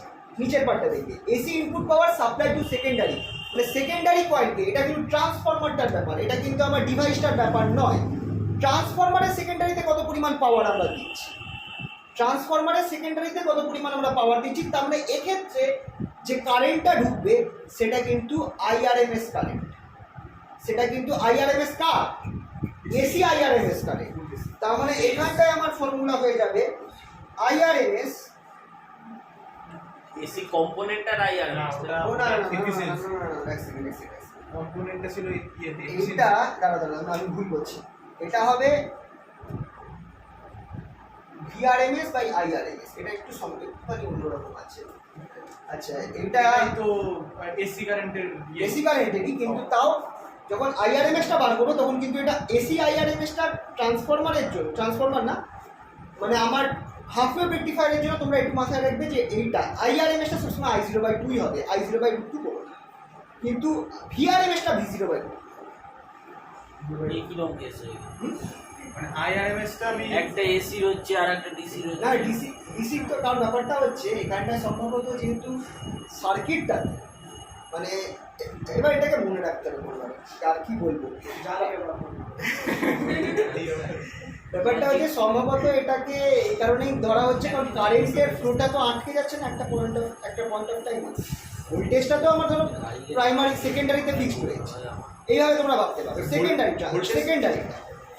সেকেন্ডারিটার ক্ষেত্রে ভাবো সার্কিটের মধ্যে যে সেকেন্ডারি তার অ্যাক্রসে ভোল্টেজটা ভিআরএমএস কিন্তু দুবারই পড়বে, হাফ সাইকেলেও পড়বে, নেক্সট হাফ সাইকেলেও পড়বে, কিন্তু ডায়োডটা যেহেতু আমার কারেন্টটাকে সেকেন্ড হাফ সাইকেলে কেটে দিচ্ছে, মানে এইভাবে তোমরা ভাবো এই যে আমার সেকেন্ডারি যেটা রয়েছে না, এটা তো সেকেন্ডারিতে ভোল্টেজটা আমার দুটো টাইমেই পড়ছে, একবার এখানে প্লাস একবার এখানে মাইনাস, দ্বিতীয়বার এখানে মাইনাস এখানে প্লাস, মানে দুটো সাইকেল ভোল্টেজ কিন্তু পড়ছে, কিন্তু আমার কি কারেন্ট দুবারই পাস করছে এর মধ্যে দিয়ে?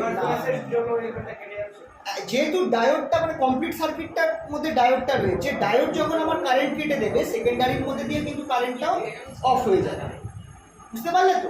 তো কারেন্ট কিন্তু কমপ্লিট সাইকেলে যাচ্ছে না, এইভাবে ভাবতে পারো ভোল্টেজটা দুটো সাইকেলেই পড়ছে, হাফ সাইকেলেও পড়ছে ডাউন সাইকেলেও পড়ছে, কিন্তু কারেন্ট কিন্তু একটা সাইকেলেই শুধু যাচ্ছে যখন আমার পজিটিভ রয়েছে, নেগেটিভ কারেন্টটা কিন্তু সেকেন্ডারির মধ্যে দিয়েও যাচ্ছে না, কারণ আমার এই ডায়োডটা কারেন্টটার ফ্লোকে আটকে দিচ্ছে, সার্কিট কমপ্লিট হচ্ছে না, তাহলে তো আমার এর মধ্যে দিয়েও কারেন্ট ফ্লো করবে না, কিন্তু ভোল্টেজ দুটো ক্ষেত্রেই পড়ছে। তাহলে তাই জন্য ভিআরএমএসটা যখন লিখবো সেটা কিন্তু আমার টোটালটা নেব, এসির জন্য না, টোটালটা বলছি, মানে হাফ সাইকেলটাও নেবো, আপার হাফ সাইকেলও নেবো, লোয়ার হাফ সাইকেলও নেবো, তাহলে এটার জন্য আমার অবভিয়াসলি করে দেবে V0/√2। কিন্তু যখন কারেন্টটা নেব তখন কিন্তু শুধু আমি আপার হাফ সাইকেলটাই নেবো, কারণ লোয়ার হাফ সাইকেলটা কেটে যাচ্ছে even for the primary, even for the secondary, not primary, even for the secondary. কারণ ডায়োডটা তো এটা তো ক্লোজ সার্কিট, ডায়োড যদি কারেন্ট আটকে দেয় তাহলে তো এর মধ্যে দিয়েও কোনো কারেন্ট ফ্লো করবে না। তাহলে এইটা কিন্তু I0/√2 হবে, I0/√2 হবে না, I0/2। এবার বুঝতে পারলে তো? ওই কারণে এবার এসি ইনপুট কত, VRMS বাই IRMS, মানে সেকেন্ডারিতে যত পরিমাণ ভোল্টেজ হচ্ছে ইনটু যত পরিমাণ কারেন্ট হচ্ছে, VRMS বাই IRMS।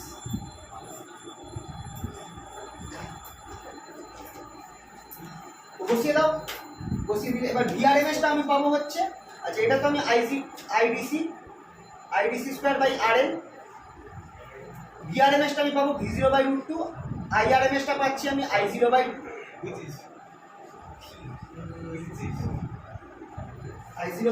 নাকি আর কিছু থাকবে? হ্যাঁ ঠিক আছে, I0/2। এবার V0 এর সাথে I0 সম্পর্ক কি? V0/I0 equals to total V0/I0, সেটা হচ্ছে টোটাল রেজিস্ট্যান্স। টোটাল রেজিস্ট্যান্স কত আছে? Diode resistance plus RL। তাহলে সেখান থেকে V0 এর মানটা আমি কত পাচ্ছি? I0 RF/RL, RF plus RL, সেটা এখানে বসিয়ে দাও। আচ্ছা IDCটা কত? I0 square by pi square into RL by V0 এর জায়গায় এটা বসিয়ে দাও, তাহলে I0 স্কোয়ার বাই 2√2, মানে I0 ইন্টু I0 মিলে I0 স্কোয়ার হয়ে যাচ্ছে, নিচে 2√2, এখানটায় আমার RF প্লাস RL।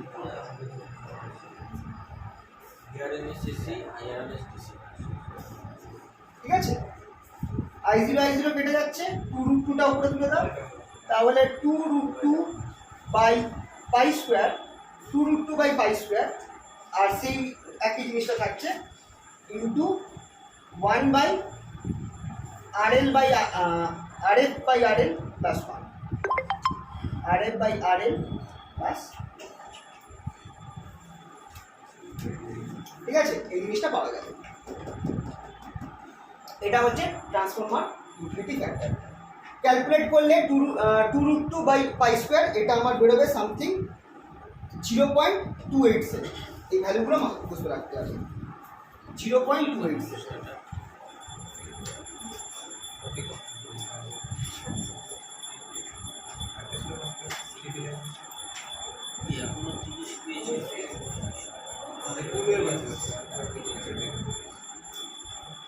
শেষ হয়ে যাবে অল্প আছে, অল্প। হ্যাঁ এরপর অল্প, কারণ ক্যালকুলেশন তোমাদের একটা দুটো ক্যালকুলেশনই লাগছে, বিজেপিকার কোনো ক্যালকুলেশন সেরকম নেই। এখন তো দেখাচ্ছে 30 পেজের উপরে। এটা তো এখানে বড় বড় করে লেখা, তারপর ধরো সব থেকে বড় হচ্ছে তোমার বিজেক্টিফারের ওয়ার্কিংটা লেখা, কিভাবে কাজ করছে সেটা তো মুখে বলে বেরিয়ে যাবে। ওটা লাগবে না, এটা তো তোমরা বললাম তো বানিয়ে বানিয়ে লিখতে হবে যে কোন ডায়োডের মধ্যে দিয়ে কারেন্ট ফ্লো করছে। নোটে ঢুকলাম, হ্যাঁ তাহলে নোটে আর ঢুকলাম না। এবার ওটা যদি তুমি কনফিডেন্টলি বানিয়ে তাহলে নিজে একবার নিজে লিখে কত বানিয়ে লিখেছি, ব্যাস ব্যাস ব্যাস, এটা একবার নিজেও লিখে রাখো তুমি, নিজেও বানিয়ে একবার লিখে রাখো, না লিখলে কিন্তু প্রবলেম আছে। তাহলে একদম একদম তাহলে মানে পরীক্ষার সময় বই উঠবে না। ছবি এঁকে বুঝিয়ে দিই। অ্যাকচুয়ালি তো তাই, আমিও তাই করেছি, ছবিটা এঁকেছি, ছবি দেখিয়ে জিনিসটা বলা আছে। সেরকম তোমাদেরও একবার নিজের মতো করে, আর তোমরা যদি নিজেরা একবার এখন লিখ করে রাখো না তাহলে ওটাই দেখে পরীক্ষা অব্দি মনে থেকে যাচ্ছে। আমারটা 10 বার করে দিতে লেখা পরীক্ষা খাতা অব্দি যাবে না, ওটা পুরোটাই যাবে। রুমস ট্যাক্সোনমি পড়ে একটা ব্যাপার আছে, রুমস ট্যাক্সোনমি,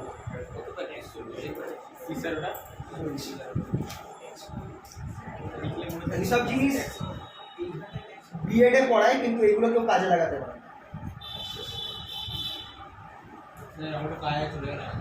হ্যাঁ হ্যাঁ যাও, ঠিক আছে।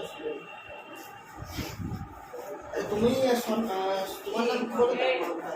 আচ্ছা তুমি হরিণঘাটা কি? আচ্ছা হ্যাঁ, রুমস ট্যাক্সোনমির একটা কেস আছে, সেখানটায় বলছে যে কোনো জিনিস, এটা একটাখানি পড়াশোনার রিলেটেড আইডিয়া, একটুখানি শর্টে বলে দিচ্ছি। কোনো জিনিস সব থেকে লোয়ার লেভেল পড়াশোনা, সেটা হচ্ছে তোমার মুখস্থ করা, কাতানো সব থেকে লোয়ার লেভেল। এর থেকে উপরের লেভেল হচ্ছে বোঝা। এর থেকে লোয়ার লেভেল, এর থেকে উপরের লেভেল হচ্ছে আন্ডারস্ট্যান্ড, যদি বোঝো একদম নাগাতি যদি বুঝতে পারো সেটা ভালো। তার থেকে উপরের লেভেল হচ্ছে তোমার অ্যাপ্লিকেশন। এটা খাদ্য পিরামিড নয়, এটা হচ্ছে পড়াশোনা কিভাবে মাথায় ঢোকাবে তার। অ্যাপ্লিকেশনের মধ্যে দুটো, অ্যাপ্লিকেশনের মধ্যে কিন্তু টেস্ট, একটা হচ্ছে এক্সাম্পল করা আর টেস্ট দুটোই পড়ে যাচ্ছে। এক্সাম্পল দেখা স্ল্যাশ টেস্ট। টেস্ট যখন তোমরা দিচ্ছ না পরীক্ষার, তোমরা অ্যাকচুয়ালি অ্যাপ্লিকেশন এই অবধি ম্যাক্সিমাম আমরা ইউজ করি। এরপরে দুভাগার জায়গা আছে যেটা কোনো খুব কম লোকেরা ইউজ করে, সেইটা হচ্ছে অ্যানালাইজ করা, এভালুয়েট করা, লাস্টেরটা হচ্ছে ক্রিয়েট। এই জায়গাটা স্কলার তৈরি হয়, আর এর নিচে আমাদের স্টুডেন্টরা থাকে।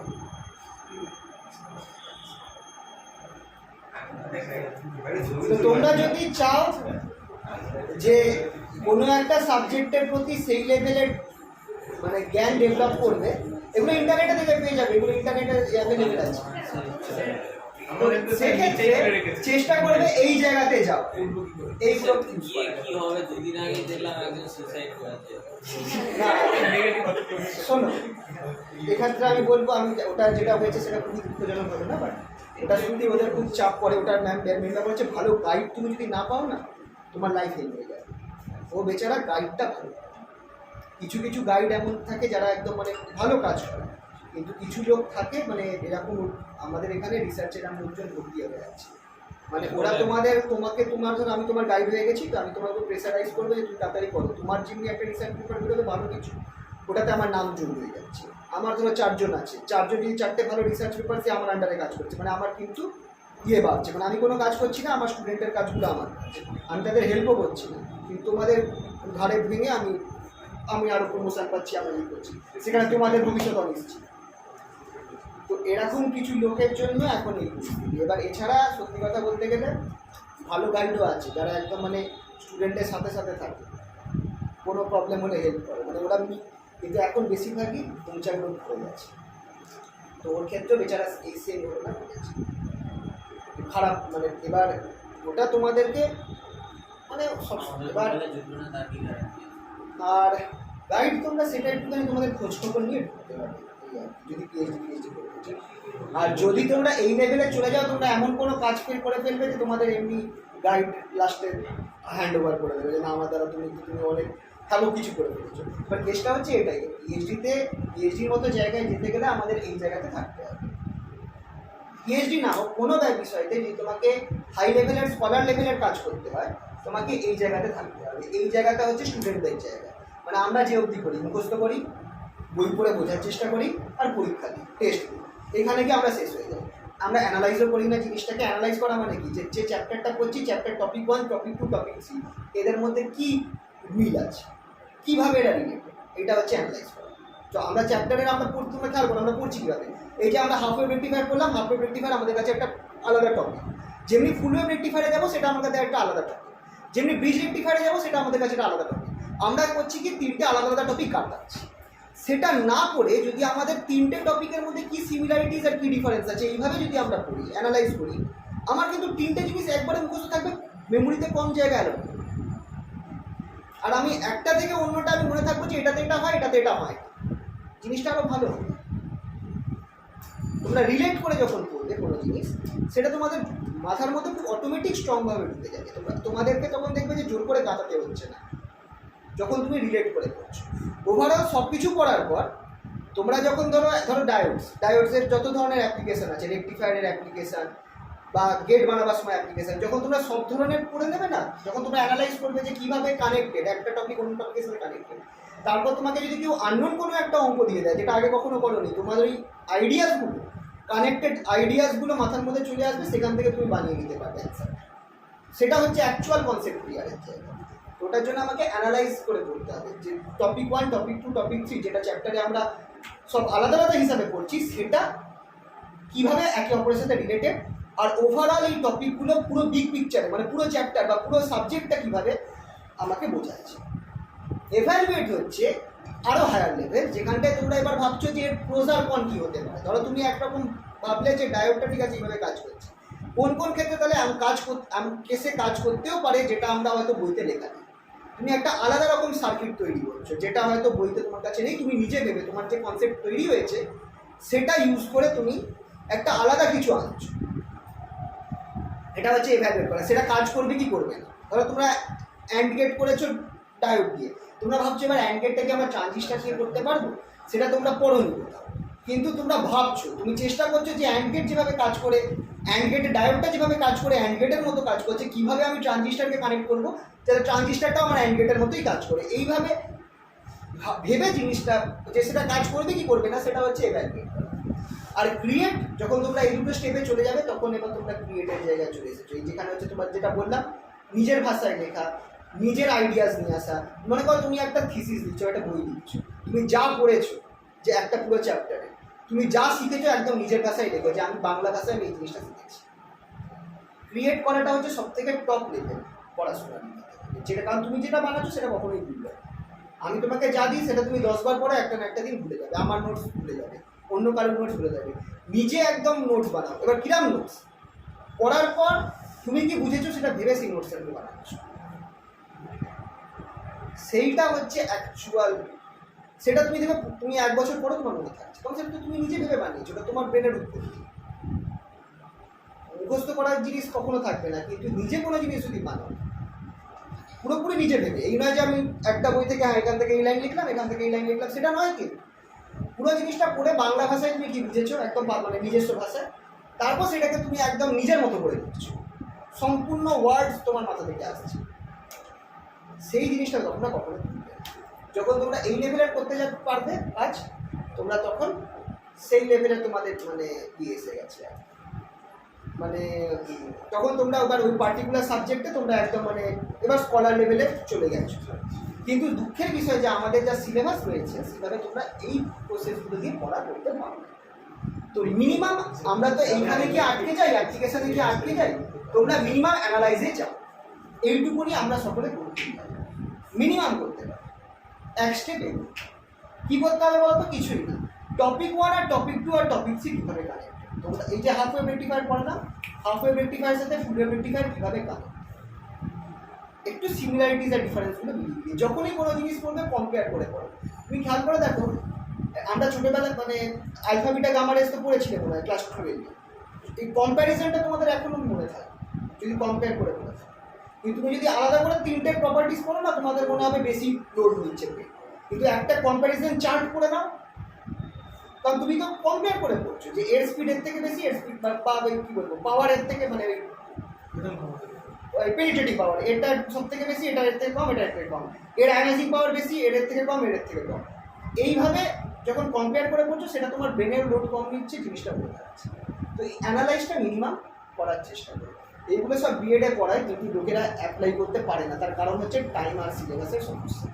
কিন্তু এইগুলো কিন্তু খুব পাওয়ারফুল জিনিস। আর যদি নিজেরা লেখো, যা তোমরা পড়ছো, চেষ্টা অঙ্কগুলো হয়তো দেখেই করতে হয়, চেষ্টা করো একবার নিজেরা না দেখে লেখা, নিজস্ব জিনিসটা অনেক ভালো মনে থাকবে নিজেদের ভাষায়। যা ভুল হলে অসুবিধা নেই, পরে একবার রিচেক করবে, যেটুকুনি যেটা তোমরা ধরা পড়বে ভুলগুলো সেগুলো তোমরা ঠিক করে দেবে। কিন্তু নিজেরা একবার কোনো সবসময় বলছি না যে রোজ একবার করে দেবো, না আমি বলছি না, মাসে একদিনও যদি একটা টপিক লিখবে, সেই টপিকটা তোমার পরীক্ষার আগেও পেয়ে যাবে। কিন্তু তোমাদের সেইভাবে লিখতে হবে, পুরোটা না দেখে, ভুল হলে ভুল হবে, তুমি যা বুঝেছো সেটা দেখো, ঠিক আছে? এটা একবার চেষ্টা করো।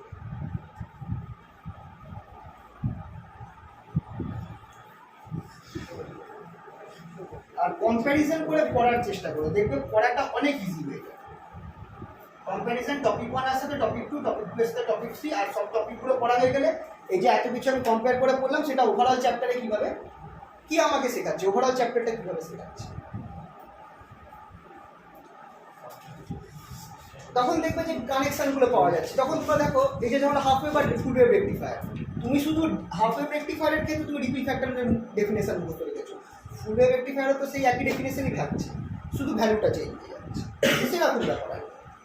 তোমার অটোমেটিক পড়াটা কমপ্রেসড হয়ে যাচ্ছে।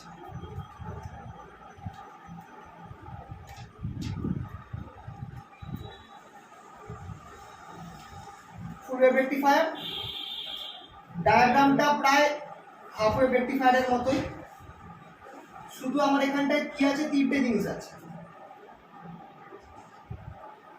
এইখানটায় একটা ডায়োড আছে, এখানে আমার সেকেন্ড ডায়োডটা রয়েছে ডায়োড D1 D2, আর এই মাঝখানে আমার এটা আছে সেন্টার ট্র্যাপ। সেন্টার ট্র্যাপ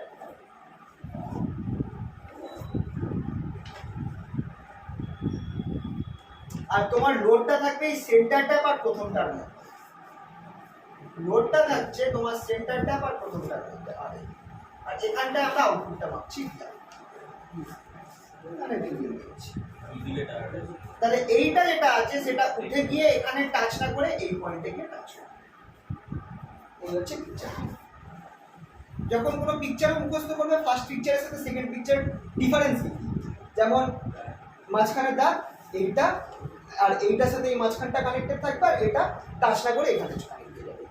এইভাবে মনে রাখতে পারবে, একটার সাথে একটা কম্পেয়ার করে পড়বে, সব থেকে ইজিলি মনে যাচ্ছে। এবার এটাও দেখো কাজ সেম রকম। এখানে যে ট্রান্সফরমারটা আছে সেটা হচ্ছে centre tap transformer. Centre tap ট্রান্সফরমারের সুবিধা কি, centre tap transformer, centre tap ট্রান্সফরমারের সুবিধা হচ্ছে যখন ভিতে তোমার এই সাইডটা পজিটিভ আর এই সাইডটা নেগেটিভ থাকছে, তখন তোমার এই পার্টটা পজিটিভ, এই সাইডটা নেগেটিভ, কিন্তু with respect to this centre, ধরো এটাকে আমি এ নাম দিলাম, এটাকে আমি বি নাম দিলাম, তাহলে এ এর রেসপেক্টে সিটা নেগেটিভ, কিন্তু বি এর রেসপেক্টে সিটা পজিটিভ।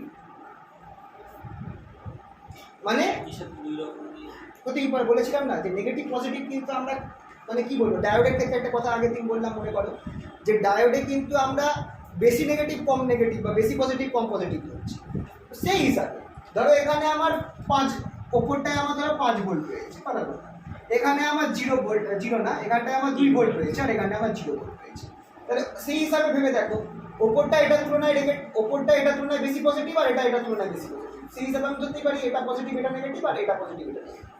এইভাবে আমরা জিনিসটাকে ধরতে পারি। বা এটা 5 ভোল্ট রয়েছে, এটা 0 রয়েছে, এটা -5, সেক্ষেত্রে ব্যাপারটা একই হবে, যে এটার তুলনায় এটা পজিটিভ আর এটার তুলনায় এটা বেশি পজিটিভ। তাই এটা মানে এই যে পজিটিভ নেগেটিভটা নিচ্ছি, এটা কিন্তু একটাকে অন্যটা রেসপেক্টে নেওয়া হচ্ছে, সেই হিসাবে খেয়াল রাখবে। তাহলে এইটাই মেন আইডিয়া তোমাদেরকে মাথায় রাখতে হবে। তাহলে এবার দেখো কারেন্ট ফ্লোটা কীভাবে হচ্ছে। কারেন্ট ফ্লোটা হচ্ছে প্রথমে যখন আমার ওপরটা এটা প্লাস এটা মাইনাস থাকে, A positive C negative, first ডায়োডটা ডায়োড D1 ফরওয়ার্ড না রিভার্স, ফরওয়ার্ড, সেকেন্ড ডায়োডটা ফরওয়ার্ড না রিভার্স, তাহলে কারেন্ট কোন দিক দিয়ে ফ্লো করবে, ফরওয়ার্ডটা দিয়ে ফ্লো করবে।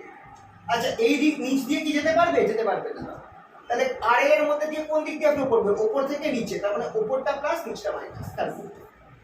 তাহলে আমার এখানটায় যদি আমার ভি ইনটা এরকম একটা ভোল্টেজ দেয়, ভি ইনটা, আমি ভি আউটটাও একটা সিমিলার ভোল্টেজ পাবো, এটা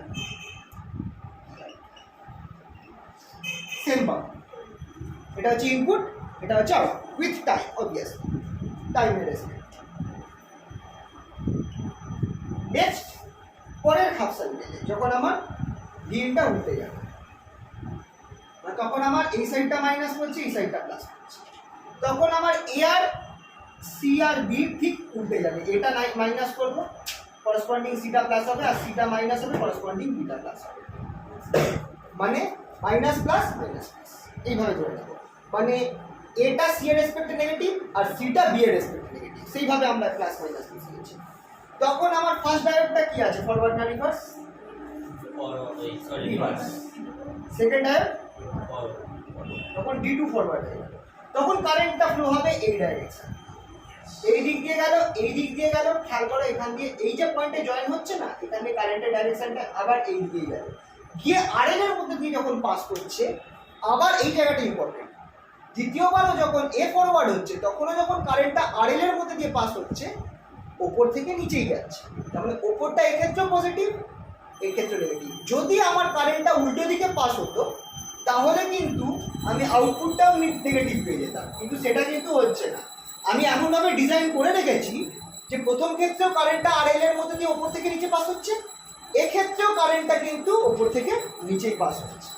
তার মানে এক্ষেত্রেও আমি যে কারেন্টটা পাবো সেটা কিন্তু পজিটিভ, এক সাইডের, মানে একই দিকে কারেন্টটা ফ্লো করছে। তাহলে এক্ষেত্রে আমরা এরকমই আউটপুট পাবো। তাহলে যখন নেগেটিভ আছে আমি V0-তে পজিটিভ সার্কেলই, হাফ সার্কেলই পেলাম। এটাকে আমরা বলছি হচ্ছে ফুল ওয়েভ রেকটিফায়ার।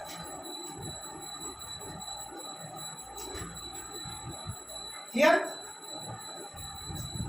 তো এইটা হচ্ছে ওয়ার্কিংটা তোমাদেরকে মাথায় রাখতে হবে। এবার চলো এটার সাথে সাথে তোমাদের এক কাজ করছি, ব্রিজটাকেও আমরা দেখি, ব্রিজ রেকটিফায়ারটাও তোমাদের দেখিয়ে দিই। তাহলে একবারে দুটো, এইটার যে ডায়াগ্রামটা দেখলাম, ইনপুট ডায়াগ্রাম আর আউটপুট ডায়াগ্রাম, ব্রিজ রেকটিফায়ারটাও সেম, ইনপুট আর আউটপুট। ব্রিজ রেকটিফায়ারের ক্ষেত্রে সার্কিটটা কিরকম হচ্ছে দেখো। ব্রিজ রেকটিফায়ারে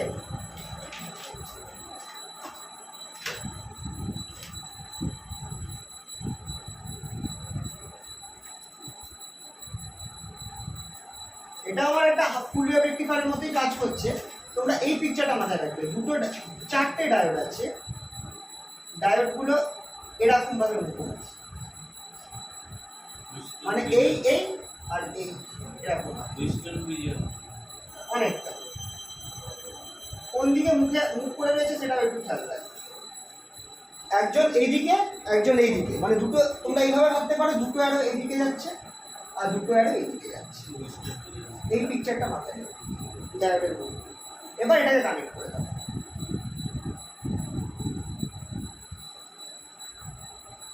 ডায়মন্ড শেপে কানেক্ট করে দাও। ডায়োডের মুখগুলো মনে রাখবে এই পিকচারটা দিয়ে, এই অ্যারো,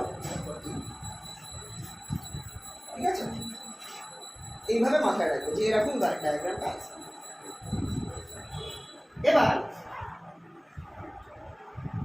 ইনপুটটা আর আউটপুটটা দুটো আলাদা মাথায় থাকবে। মানে ইনপুটটাকে যদি আমি এইখানে দিয়ে দিই, এইটা হচ্ছে আমার ইনপুট, দুটো অপোজিট মাথায়।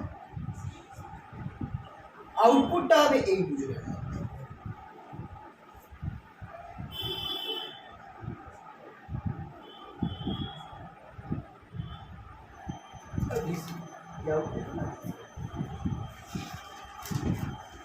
D1, D2, D3।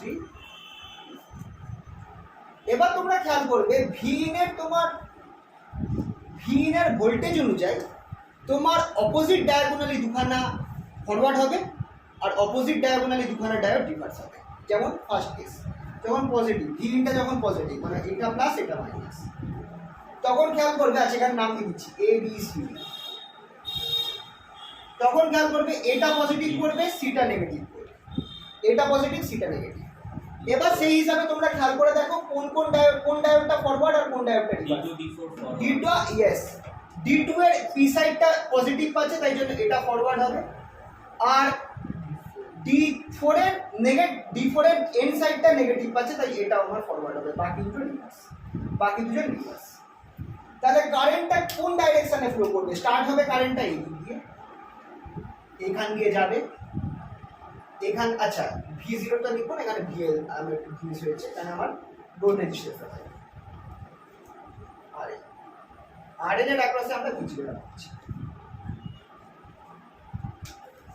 এই দিক দিয়ে গিয়ে কারেন্টটা RL এর মধ্যে দিয়ে ওপর থেকে নিচে যাচ্ছে, তারপর এইদিকে গেল, B তে পয়েন্টে গেল, B পয়েন্ট দিয়ে দেখো এবার ওপরটা দিয়ে যেতে পারবে না, কারণ এটা রিভার্স বায়াস আছে, এটা ফরওয়ার্ড, এটা দিয়ে যাবে, এটা দিয়ে গিয়ে এটাতেও যেতে পারবে না, কারণ এটাও রিভার্স বায়াস আছে, এই যে এখান দিয়ে নেগেটিভে ঢুকে গেল। তাহলে সার্কিট কমপ্লিট হয়ে যাবে। বুঝতে পারলে তো পজিশনটা কোন দিকে যাচ্ছে? এখান দিয়ে যাচ্ছে এই নামলো, এখানে এলো, বিতে উঠলো, এইখান দিয়ে গেল। এটাকে তোমরা এই যে পাঁচটাকে বোঝাবে এই সংখ্যাগুলো দিয়ে, যে পাঁচ কি ফলো করছে, AD, এখানে দুটো নাম দিয়ে দিও, EF নাম দিয়ে দিতে পারো, AD, EF, BC, এই পাঁচ ফলো করছে। এইভাবে তোমরা যখন লিখবে খাতার মধ্যে, আমিও দেখবো ওইভাবেই লিখে রেখেছি, যে পাঁচগুলোর নাম দেওয়া রয়েছে ডায়াগ্রামের মধ্যে, আর আমি বলে দিই, এই বসিয়ে দিচ্ছি এই পাঁচের মধ্যে দিয়ে কারেন্টটা যাচ্ছে। ঠিক আছে? তো তাহলে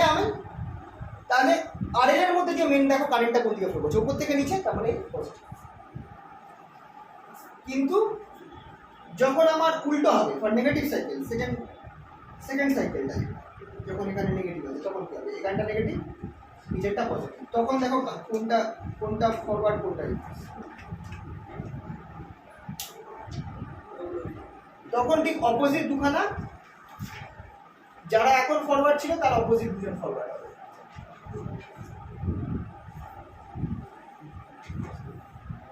তখন খেয়াল করবে এটা নেগেটিভ, সিটা পজিটিভ হয়ে গেল। তাহলে আবার আমার এইটা ফরওয়ার্ড হচ্ছে, এইটা ডায়োড থ্রিটা ফরওয়ার্ড হয়ে যাচ্ছে ডি থ্রিটা, আর এটা নেগেটিভ আছে, তাহলে এই ডি ওয়ানটা ফরওয়ার্ড হয়ে যাচ্ছে। কারেন্টটা তাহলে ফ্লো করবে কোন দিক থেকে, পজিটিভ থেকে কারেন্টটা ঢুকবে, সি পয়েন্টে ঢুকবে, সি থেকে আবার ডি থ্রিতে যাবে, ডি থ্রি থেকে এখানে যাবে, এখান থেকে দেখো আবার আরএল এর মধ্যে দিয়ে যখন কারেন্টটা পাস করছে উপর থেকে নিচ্ছে, আবার এখানে গেল বি পয়েন্টে গেল, বি পয়েন্টে এবার কে ফরওয়ার্ড আছে, ডি ওয়ান, এটা ফরওয়ার্ড নেই, রিভার্স আছে, মানে এটা দিয়ে যাবে না, এখানে চলে যাবে, এইটা যাবে, ডাইরেকশন এই আর এই। তো যেহেতু আমার মেন আরএল এর দিকে এক্ষেত্রে ওপর থেকে নিচের দিকে ফ্লো করছে, তার মানে কারেন্টটা আমার এই সাইডটা পজিটিভ আর এই সাইডটা নেগেটিভ, তার মানে এক্ষেত্রে আমি সেম ডাইরেকশনে, পজিটিভ ডাইরেকশনেই আমি কি পাচ্ছি, ভোল্টেজটা পাচ্ছি। পরীক্ষার সময় তাহলে তো মানে ইলেকট্রিক সাইকেলের জন্য আলাদা আলাদা দুটো ছবি আঁকতে হবে। হ্যাঁ, কি দিয়েছে এবার দেখো, দুটোই তো দেবে না, নর্মালি তোমাকে না কারেন্টের ডাইরেকশন দেখাতে যাবে, তুমি এবিসিডি নাম দিয়ে দিও, প্রথম ক্ষেত্রে তুমি 5টা বলে দিও, যে যেমন এক্ষেত্রে ডাইরেকশনটা দেখো, এটাকে একটা স্টার্টিং পয়েন্ট আছে, এখানে একটা নাম দিয়ে দিও কিছু একটা। তো প্রথম পাতটা দেখো সিডি, এখানে দুটো নাম আছে দিয়ে দাও, ধরো ইএফ দিয়ে দাও, ইএফ। এখন পাথ কি ফলো করছে, সিডিইএফ বিএ, এই পাথ ফলো করছে। তাহলে কেউ ধরলেই বুঝতে পারবে, সি থেকে ডি, ডি থেকে ই, ই থেকে এফ, এফ থেকে বি, বি থেকে এ, দেখেই বোঝা যাবে। আর আগের ক্ষেত্রে কি ফলো করছিল, এ থেকে স্টার্ট হচ্ছিল, A D E F B C, তারপরে এইটা চলে গেল। তো তোমাকে পাথটা লিখে দিতে হবে, তোমাকে এইভাবে, আমি এটা তোমাদের বোঝাবার জন্য আমি ছবিটা দেখিয়েছি, যাতে তোমরা এটা যদি তোমরা প্র্যাকটিস করো, দরকার নেই, তোমরা এটা একবার করে নিলেই তোমরা জিনিসটা বুঝতে পারবে। কিন্তু যখন পরীক্ষার খাতায় করবে তখন তোমাকে করতে হবে কি, দুটো জিনিস মেনশন করতে হবে, যে কোন কেসে কোন ডায়োডটা ফরওয়ার্ড হচ্ছে আর কোন ডায়োডটা রিভার্স হচ্ছে, সেটা মেনশন করতে হবে। আর কারেন্টের পাথ কোন দিকে ফ্লো হচ্ছে সেটা হচ্ছে তুমি এই প্রত্যেক পয়েন্টগুলোকে নাম দিয়ে রাখবে পিকচারের মধ্যে, সেইগুলো পরপর বলে দেবে। যেমন এক্ষেত্রে আমার কোথায় যাচ্ছে, সি থেকে D, C D E F B A, তাহলেই বোঝা যাবে যে কোন পাথ ফলো করছে। আমার নোটেও দেখবে এইভাবেই কিন্তু আমি লিখে রেখেছি পিকচার দিয়ে। তোমাদের পরীক্ষাতে একটা পিকচার আঁকবেই, পিকচার কখনো দুটো আঁকতে যাবে না যদি না চাওয়া থাকে, একমাত্র যদি দেওয়া থাকে, যখন প্র্যাকটিস করবে বাড়িতে তখন 2বার 4বার যতবার ইচ্ছা, পরীক্ষার হলে একবারে বেশি, না হলে টাইম নষ্ট হবে। বুঝতে পারলে ব্রিজ রেকটিফায়ার? এবার এটার ক্ষেত্রেও সেম কেস আছে, তোমাকে এফিসিয়েন্সি বার করতে হবে, রিপিল ফ্যাক্টর বার করতে হবে, আর কি বার করতে হবে, ট্রান্সফরমার ইমপ্লিমেন্টেশন। কিন্তু যেহেতু এটা ফুল ওয়েভ, তোমার মেনলি তোমাকে এক্ষেত্রে জানতে হবে তোমার আইডিসিটা কত বেরোবে। আইডিসিটা বেরোবে এক্ষেত্রে 2i0/5, তাই কেন বেরোবে, সেম ক্যালকুলেশনটা আমি আর এখন দেখাচ্ছি না, সেই integration I D omega T by D of omega T 0 থেকে 2π, এখানে আমার 0 থেকে 2π পুরোটাই নিতে হবে করে এইটা পাওয়া যাবে। আগেরটা পাওয়া যাচ্ছিল i0/π, ফুল ওয়েভের ক্ষেত্রে পাওয়া যাবে 2i0/π। আর আইআরএমএসটা কত, হ্যাঁ বলো, আরেকটা ওয়েভ এক্সট্রা অ্যাড হয়ে যাচ্ছে ওইখানে, হ্যাঁ না আমার ক্যালকুলেশনটা দেখাতে হবে, ক্যালকুলেশনটা আমি এখানে করে দেখাচ্ছি না, ক্যালকুলেশনটা করে দেখাতে হবে কিন্তু একই প্রসেস, কি যেভাবে এখন তোমাদের অবস্থা খারাপ হয়ে গেছে তাই আর ক্যালকুলেশন করে দেখাচ্ছি। কিন্তু জিনিসটা বলছো, তোমরা যদি এই দুটো মনে রাখো তাহলে বাকিগুলো সব ফর্মুলা দিয়েই হবে। এটার ক্ষেত্রে কত হবে, i0/IRMSটা কত হবে, i0 বলো √2 হয়ে যাবে, ব্যাস। এটা এই দুটো মাথায় রাখবে। এবার এফিসিয়েন্সির ফর্মুলা কি ছিল, এফিসিয়েন্সি ফর্মুলা খেয়াল করে দেখো, IDC²RL/IRMS RL + RL, এটাই আমার এফিসিয়েন্সি ছিল, হ্যাঁ কি না, RMS², এই দুটো ভ্যালুটা বসিয়ে দাও। দ্যাট ইজ এটা আমার হয়ে যাচ্ছে 2i0 sorry 4i0 square by pi square by IRMS টা কত i0 স্কোয়ার বাই 2 আর এখানটায় 1 plus RF by R 1 plus RF by R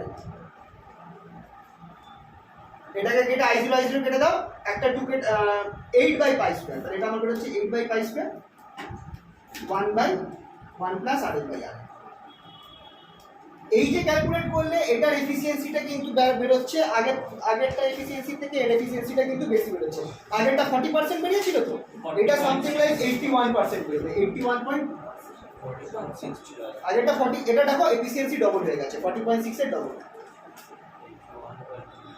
ঠিক আছে এই পার্টটাকে আমি অবভিয়াসলি নেগলেক্ট করে দিয়েছি এই ধরে যে RL ভেরি ভেরি বেটার দেন রাইট তো দেখো তো মেন হচ্ছে বাকি ফর্মুলা সব সেম আছে শুধু তোমাকে এই দুটোর ডিফারেন্সটা খেয়াল রাখতে হবে তারপরে কি আছে রিপিল ফ্যাক্টর ফর্মুলা সেই একই আসবে রিপিল ফ্যাক্টরের আগের দিনে যে ফর্মুলাটা ছিল gamma equals to IRMS prime by IRMS sorry IDC IRMS টা কি বেরিয়েছিল root over IRMS square by IDC square মনে পড়ছে by IDC that is equals to root over IRMS square by IDC square minus. এবার আবার সেই একই কাজ দেখো রিপিল ফ্যাক্টর প্রথম আগেরটায় যা ক্যালকুলেশন করে যা ছিল এক্ষেত্রে সেম শুধু আমার একই ফর্মুলা আসবে শুধু আমার IRMS আর IDC ভ্যালুটা আলাদা হবে IRMS টা কত হয়ে যাবে IRMS টা কত বেরোবে I0 স্কয়ার বাই 2 হবে এক্ষেত্রে 4 হয়ে যাচ্ছে এখানে 2 আর IDC টা কত হবে 4i0 square by pi square minus 5 এটা ক্যালকুলেট করলে এটার ভ্যালু আমার কিন্তু 1 এর থেকে কম বেরোবে এটার ভ্যালু বেরোবে হচ্ছে আমার সামথিং লাইক 0.48 আগেরটা আমার কত বেরিয়েছিল এইটা মোস্ট প্রবাবলি দিয়েছিল যে হাফ ওয়েভ রেকটিফায়ারের ক্ষেত্রে আমার এটা বেরোবে সরি ফুল ওয়েভ রেকটিফায়ারের রিপিল ফ্যাক্টর এটা বেরোবে হাফ ওয়েভের ক্ষেত্রে বেরোবে 1.21 আচ্ছা এবার তাহলে যে তোমাদের অ্যানালাইজ করতে বলেছি সেই অ্যানালাইজ করে বললো রিপিল ফ্যাক্টর কি রিপ্রেজেন্ট করে দেখো বলো রিপিল ফ্যাক্টর কি রিপ্রেজেন্ট করে এসি কম্পোনেন্টটা বেশি না কম এবার একটার ক্ষেত্রে 1 পয়েন্ট সামথিং একটার ক্ষেত্রে 0.4 কার ক্ষেত্রে এসি কম্পোনেন্ট বেশি হচ্ছে এসি বাই ডিসি এটার ক্ষেত্রে এসি কম্পোনেন্ট বেশি তার মানে এটা হচ্ছে কার ক্ষেত্রে হাফ এর ক্ষেত্রে আর এটা হচ্ছে ফুলের ক্ষেত্রে তার মানে হাফ ওয়েভ রেকটিফায়ার আমার বেশি এসি কম্পোনেন্টকে ঠিকমতো তাড়াতে পারছে না তাই আমার এসি কম্পোনেন্টটা ডিসি কম্পোনেন্ট থেকে বেশি হয়ে যাচ্ছে তাই 1 এর ভ্যালু 1 এর থেকে বেশি ভ্যালু আসছে কিন্তু এইখানটায় ফুল ওয়েভের ক্ষেত্রে এটার ভ্যালু 0.4 প্রায় হাফের অর্ধেক প্রায় অর্ধেক 0.48 মানে প্রায় হাফের কাছাকাছি 0.5 তার মানে এটার ক্ষেত্রে আমার এসি কম্পোনেন্টটা কম প্রায় অর্ধেক with respect to DC component তার মানে ফুল wave rectifier is a better alternative কারণ এটা আমাকে রিপিল কম্পোনেন্ট ফ্যাক্টরটাকে অনেকটা কমিয়ে দিচ্ছে ঠিক আছে তো এবার রিপিল ফ্যাক্টর এই ভ্যালুটাই কিন্তু আমার বেরোবে হচ্ছে ফুল ওয়েভ রেকটিফায়ারের জন্য কেন বলো তো এই ভ্যালুটাই বেরোবে কারণ হ্যাঁ ব্রিজের গ্রাফ তো সেম আউটপুটের গ্রাফটাই তো আসল না তাহলে যেহেতু আমার ফুল ওয়েভ আর হাফ ব্রিজের একই রকম গ্রাফ তাই তাদের পুরো IRMS আর IDC ভ্যালুও সেম তাই জন্য তার এফিসিয়েন্সিটা আর যেটা রিপিল ফ্যাক্টর দুটোই সেম হবে সমস্যা হয়ে যাবে হচ্ছে TUF যেটা ট্রান্সফরমার ইউটিলাইজেশন ফ্যাক্টর সেটা ফুল ওয়েভ রেকটিফায়ারের ক্ষেত্রে যদি আমরা খেয়াল করি ওখানে কিন্তু একটা সেন্টার ট্যাপিং ট্রান্সফরমার রয়েছে ফুল ওয়েভ রেকটিফায়ারে ফুল ওয়েভ মাঝখান দিয়ে একটা কাটা ছিল না মানে যাতে আমার এখানটায় উপরটা প্লাস নিচটা মাইনাস তার মানে যদি আমরা ঠিকমতো করে দেখি অ্যাকচুয়ালি একটা ফুল ওয়েভ রেকটিফায়ারটা আমার দুটো হাফ ওয়েভের যোগফল তো এক্ষেত্রে আমরা ক্যালকুলেশন দেখাবো না আমরা ডাইরেক্ট বলবো ট্রান্সফরমার ইউটিলাইজেশন ফ্যাক্টর হাফ ওয়েভের ক্ষেত্রে যা হবে ফুল ওয়েভে তার ডবল হয়ে যাবে, জাস্ট বিকজ ফুল ওয়েভটা হচ্ছে দুটো হাফ রেক্টিফায়ারের যোগফল, যেহেতু এই সেন্টার ট্যাপিংটা রয়েছে। ঠিক আছে তো? তাহলে ফুল ওয়েভের ক্ষেত্রে আমার কত ছিল? আমার ফুল ওয়েভের ক্ষেত্রে ছিল আই থিঙ্ক 0.281 সামথিং ছিল, হাফ ওয়েভের 2.287 হাফ ওয়েভের ক্ষেত্রে। এটা ছিল আমার টি ওয়েভ, দেখবে এটা লেখাও রয়েছে আমার নোটের মধ্যে। টি ওয়েভ যেটা আছে সেটা আমার ফুল ট্রান্সফরমার ইউটিলাইজেশন ফ্যাক্টর, এটা হাফ ওয়েভের ক্ষেত্রে আমার ছিল 0.287, ফুল ওয়েভের ক্ষেত্রে ঠিক এটা ডবল হয়ে যাবে, মানে সামথিং লাইক 0.574 ঠিক ডবল।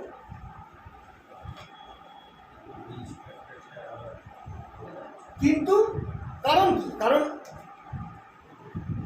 ফুল ওয়েভে ওই মাঝখানে সেন্টার ট্যাপিংটা রয়েছে। নর্মাল যেভাবে আমি হাফ ওয়েভের ক্ষেত্রে বার করেছিলাম না V0/√2 করে, এটার ক্ষেত্রে সেটা করতে পারবো মাঝখানে সেন্টার ট্যাপিংটা চলবে। কিন্তু আমি এটা ধরতে পারি যে ফুল ওয়েভ রেক্টিফায়ারে হচ্ছে যেহেতু দুখানা ডায়োড আছে, এটা দুটো হাফ ওয়েভ রেক্টিফায়ারের যোগফল, তাই জন্য আমি এখানটা 2 করে দিচ্ছি। স্যার ব্রিজ রেক্টিফায়ারে আমরা কেন ধরতে পারছি না ওখানে 4 দিয়ে? কারণ ওখানে তো সেন্টার ট্যাপিং নেই না, ওখানে তো একটাই ট্রান্সফরমার আছে যেটা ইনপুটে দেওয়া আছে। ইনপুটে একটা আমি দেখাইনি, যেটা ইনপুটে একটা ট্রান্সফরমার লাগানো আছে, একটাই আছে, কোনো সেন্টার ট্যাপিং নেই। তাই জন্য ব্রিজ রেক্টিফায়ারের ক্ষেত্রে আমরা ট্রান্সফরমার ইউটিলাইজেশন ফ্যাক্টর যখন হিসাব করছি একদম হাফ ওয়েভ রেক্টিফায়ারের মতো করে হিসাব করছি। ডিফারেন্সটা হচ্ছে আইডিসি আর আইডিসি। যখন আমরা ব্রিজ রেক্টিফায়ারের ক্ষেত্রে আমরা যেহেতু ব্রিজ রেক্টিফায়ারের সেন্টার ট্যাপিংটা নেই, ব্রিজ রেক্টিফায়ারের ক্ষেত্রে যেহেতু সেন্টার ট্যাপিংটা নেই, তাই ব্রিজের ক্ষেত্রে টিউএফের ফর্মুলাটা কি ছিল আমার জন্য? আমার ছিল হচ্ছে IDC square by RL by VRMS IRMS. এবার আইডিসিটা আমার ব্রিজের জন্য কত হবে? আইডিসির ভ্যালু হচ্ছে 2I0/π whole square RL by ভিআরএমএসটা হবে V0/√2, আইআরএমএসটা হবে আমার I0/√2 হয়ে যাবে। এবার V0 কত? আমার একই জিনিস, V0 = I0 RL + RL বসিয়ে দাও। তাহলে এটা আমার হয়ে যাচ্ছে 4I0² বাই I0²/2 আর এখানটায় 1 + RL/RL।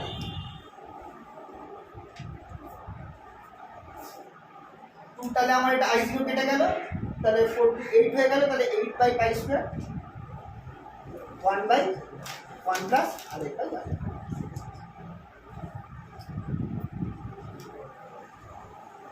এবার RF very very less than RL করে এইটার আমার ট্রান্সফরমার ইউটিলাইজেশন ফ্যাক্টর বেরোবে something like 0.8, similar to the efficiency of the full wave rectifier. এই পার্টটাকে RF very very less than RL ধরে। আচ্ছা, কম্প্যারিজনগুলো পড়তে হবে বই থেকে,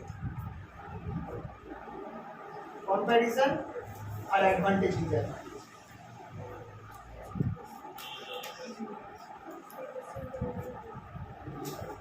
এইগুলো পড়তে হবে, ঠিক আছে?